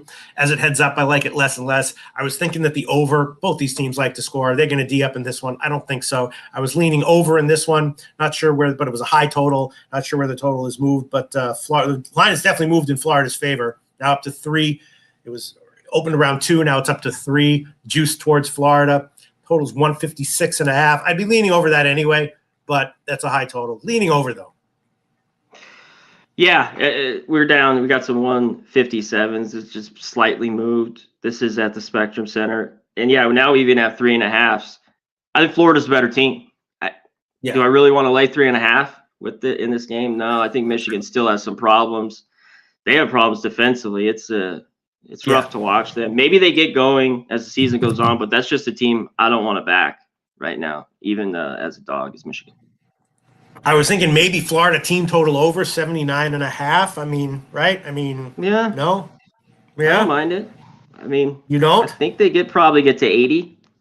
Michigan's, I don't think they're very good defensively, Pete. They have some issues, don't they? Is there any reason to expect this game to be unexpectedly low scoring? Maybe, but like slower pace. I'm not gonna mess with this total. I'm not gonna mess with it. I like the Florida team total over. You know what? I am going to make that an official play. I have some reservations about it. That's okay. Most bets that I make, I have some reservation somewhere. I'm going to take the team total over. Florida team total over 79.5 minus 108. I'm going to quickly glance at Heritage. That's the line at Pinnacle. I'm going to glance at Heritage to see if I can get myself a slightly better number. But I like it enough to make it official. I'm going to bet it. Florida team total over 79.5 minus 108. Current line at Pinnacle. What else are you thinking about, Connor Mack, on today's card? Yeah, I have a couple more. One other game I wanted to look at. I just think it was a ton of points, and it's kind of one of these weird situational games. New Mexico State off of probably their best game of the year against New Mexico, 1-point game. And they are at Stephen F. Austin, I believe, right? I just had to double check. 11.5. both these teams are not very good. Also, obviously at home, they play a lot better basketball. And New Mexico State, the spot's kind of shitty for them. But I think this was too many, getting 11, almost 12. I was leaning to pull the trigger with New Mexico State. I don't think Stephen F. Austin should be laying this here. What did you think about New Mexico State, Stephen F. Austin? That one, let me see. I don't really have. Hold on, let me see. Yeah, I that one I glanced at. I don't have any opinion. I mean, what's the line right now? 11, 10.5. Sorry, I was looking. They've lost 4 of their last 5 too. Yeah, Stephen F. Austin. I mean, games at home. First glance, it's obviously why should that line be where it is, but I didn't pull the trigger on it. SF Austin, has great defense. They do what those do. They do what they do there, and New Mexico State doesn't look like they're going to be able to deal with that. I haven't made a bet on it yet.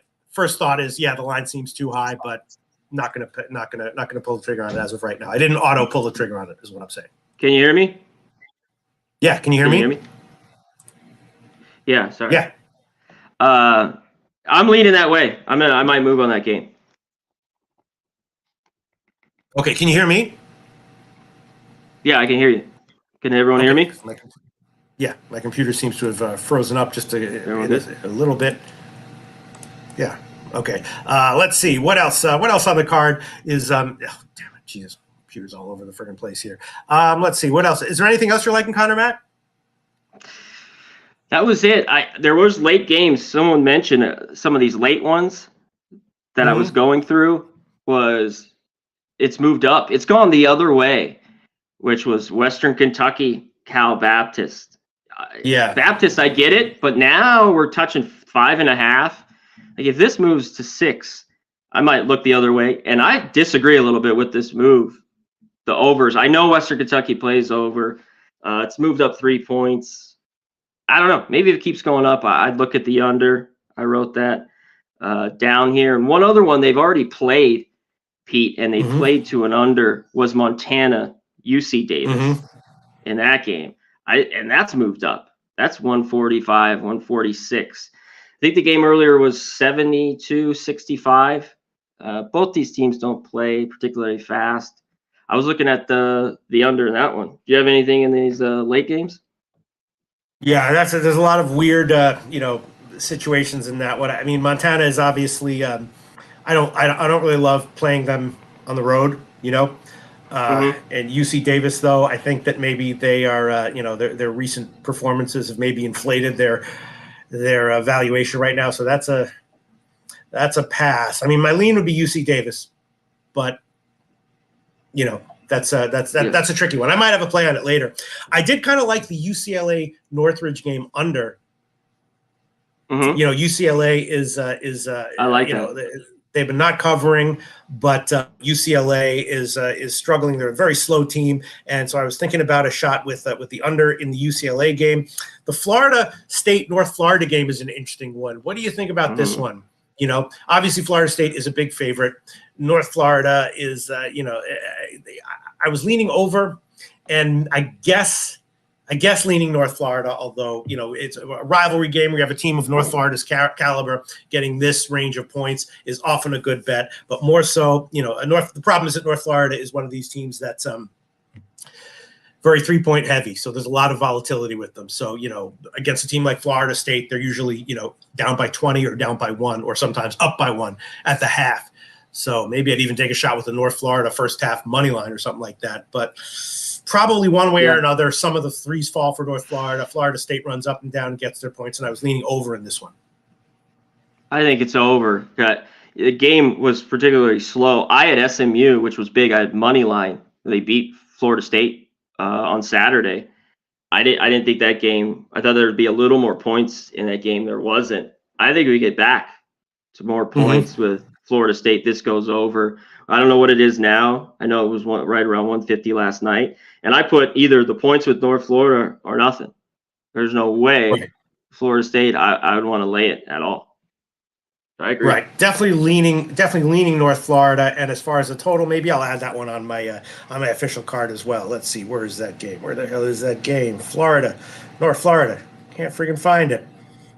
Yeah, where's the anything under like 155, I'd probably be leaning. Yeah, 151.5. Yeah, I like the over. I think I'm going to hold off as of right now, putting that on my official card. All right, let's go over this card. Any other games? I'm not looking at the comment section right now. Are there any specific games people are asking about? Yeah. Shout out to Raymond. Yeah, we went over the Georgetown. I'm on Georgetown already. The 11.5. We talked about that from the jump. You want to get to one other big one? Mm-hmm. I might move on that too. That over in Florida State, Pete. That's one that I'm going to go through. Marquette, Providence. This big one. Let's go through this. Did you have anything in this big game? Marquette's favored by 4.5 in this one. Total right around 146. Yeah. Dude, I don't know. I mean, this is a crazy game. I in general, I have a pretty good read on Marquette. I like them. Love them in tournaments. Like them in big games. Definitely don't like to fade them as a big favorite. In games that don't mean that much. This one though, Providence at home. Marquette giving a bunch of points. I don't know. I haven't bet it yet. Probably won't. Free play, no question, would go on Providence though at home, getting those points at 4.5, of course. But I just don't like betting against Marquette in big games. Yeah, Providence at home, this is where I want them. Carter's got to be in for them here, their guard. Yeah, averages 15 or 16. He sat out, I believe, the last game where they played Sacred Heart. They didn't need him. I think they won by 20. And as long as they shoot the ball better, that horrible game they had on a neutral floor against Oklahoma, they were like 4 for 23, something like, it was bad from 3 against Oklahoma. I think it was 71-52, something like that. It was not good. We know Marquette can play well. This is just a great rivalry. I just 6.5. I'd want Providence is on my card. Doesn't it feel like that? I still like the 4.5 with them. And Carter's got to be in. He's too big of a playmaker. And if he's in, maybe it changes my mind a little bit. But I'd be on the home dog here at the old Dunkin' Donuts Center. Yeah, I hear you. I'm just glancing over the card, seeing if there's anything that I want to add. I guess there's some stuff I'm thinking about, but definitely don't feel super comfortable about it. Thinking about Bakersfield minus a few points. Thinking about maybe the over in Southern Utah, Montana State at anything, around 145 or so. Thinking about Bakersfield, that's what I was thinking about, and that's pretty much all that I'm thinking about outside of what we've talked about. Tulsa against Mississippi Valley State. That's a very fadeable team still, right? I don't know. Oh yeah. Tulsa it just seems like no one really cares about the game. They hung a line that was a little bit too low, and Tulsa probably wins by 30. But I don't want to add that to my official card either. All right, I think we kind of got it. Let me glance at the comment sections now and see what anyone has to say. Raymond Reichert likes the Hoyas. There you go. Oh, here we go. Bo Jackson off the Maple Leafs money line. Okay, there we go. Let's see. Let's Dance says, man, I really do think Marquette can lay it. NHL spreadsheet play of the day. Edmonton. Man, it's sports betting. I'm so focused in to cover to use all my brain power on exactly what I'm talking about at the moment that I can't even friggin' remember. Who's Edmonton? Well, against the Islanders. Wow. Holy shit. Yeah. I was thinking Islanders as a home dog would be maybe the play and maybe lean to the under, but of course the market has moved in Edmonton's favor. And the Ron Crawford NHL spreadsheet play of the day is on Edmonton. Shout out to Ron Crawford. Wow. Love to see Ron Crawford spreadsheet plays of the day, especially when they're on games like that, where I'm scratching my head, where there's been curious line movement. Let's see. Other comments here. Robert Franklin likes Cornell, minus 7.5 first half. Billy Fury, Alabama State, plus 7. I guess we can talk about that one. They're playing USC. I don't know. I was thinking maybe under in that one. What do you think? Alabama State getting a bunch of points. I don't know. I was leaning under. What do you have anything on Alabama State, USC? I didn't. I think this would be a good game for them to bounce back, but they're just not a team I really want to even lay that with them right now. They're just not playing good basketball. This seems like a good game for them to get right and win by 20 plus, right, Pete? I don't know. It's just, you got USC on the road playing a SWAC team giving them like 18 points. You always take the SWAC team in those situations. You know what I mean? But I'm definitely leaning under on that one, though. Okay. I think the total could be significantly too high. I mean, what's Alabama State going to do here? They went way under against LSU, right? Barely covered, again, a big spread. That was on the road. They got blown the F out at Iowa. That game went way over. But the Ole Miss game was low scoring. Memphis game soared over. I don't know. I was thinking under, but yeah, too many unknowns to pull the trigger on it. But free play, I would definitely throw it on the under at like 149. I mean, in SC, just shoosh. On the road, I don't want to be laying points with them. That's for damn sure. Right now, at least. All right, I guess, Daryl Turner, opinions on Queens Mercer. My first thought was over. Any total in the 140s with Queens involved, but then Mercer is a relatively modest scoring team. Are they gonna slow it down? I don't know. And Queens is so dependent on their 3-pointers that it makes me nervous. I would be more inclined to bet on them at home and bet against them on the road for that reason. I'm not sure. Mercer has great 3-point D numbers, but that's probably a little bit of a illusory. Yeah, what's the line on this 3? One? What's the line 3? on this one? It's up to 3 now. Total 149, 1.5, 150. That one's tough. I'm going to pass. I like Mercer at home. Yeah, it's stretched to 3 now.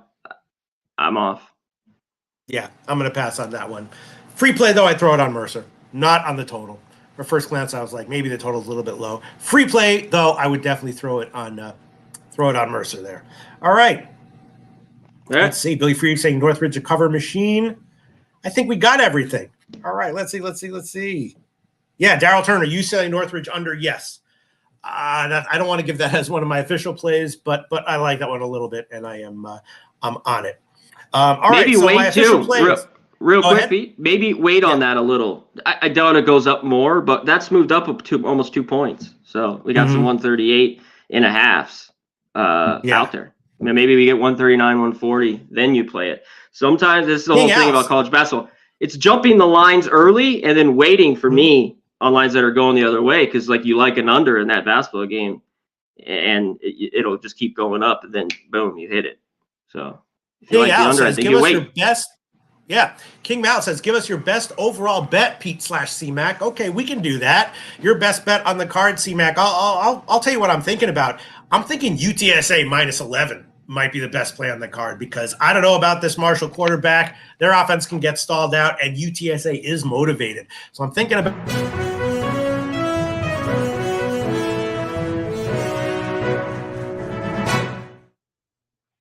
This isn't really news. This is more scuttlebutt.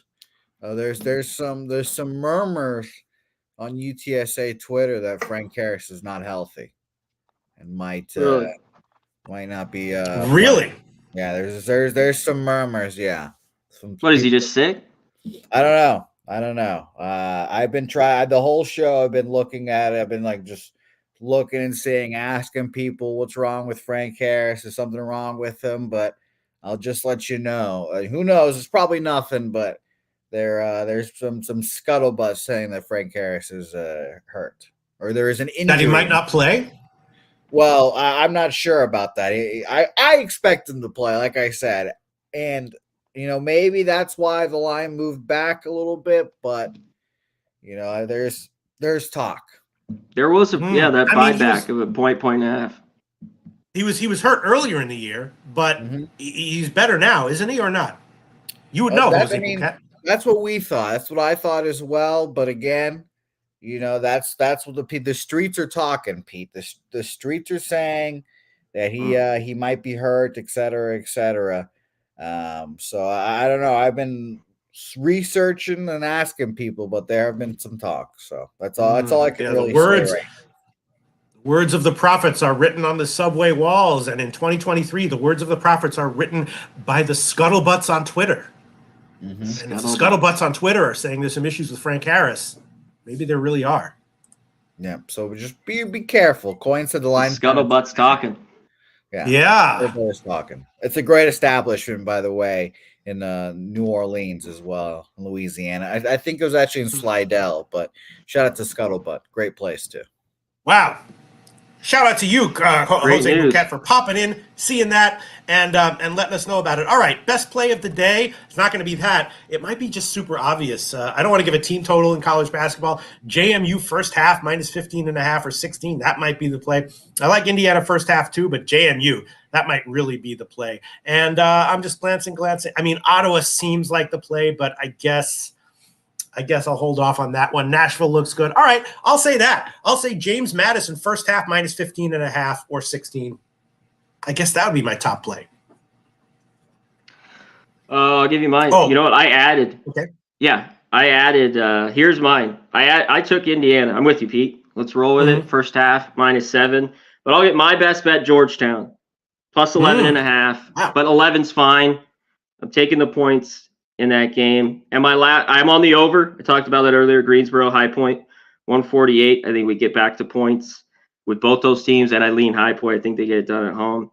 And we talked about the couple other games to wait on, these late games, some of those unders, the Florida State over, and New Mexico State. Goddamn, I want those points. So I'm going to look at that game. Yeah. But I'm on those, like I talked about, those 3 officially.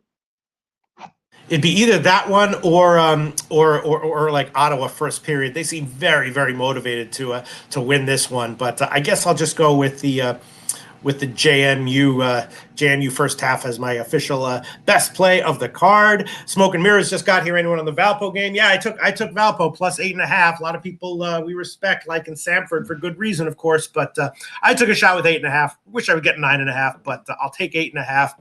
And Daryl Turner, James Madison, Samford, and Indiana State are all my first half bets. Billy Friedrich, Vegas Golden Knights money line. That might be his best play of the card.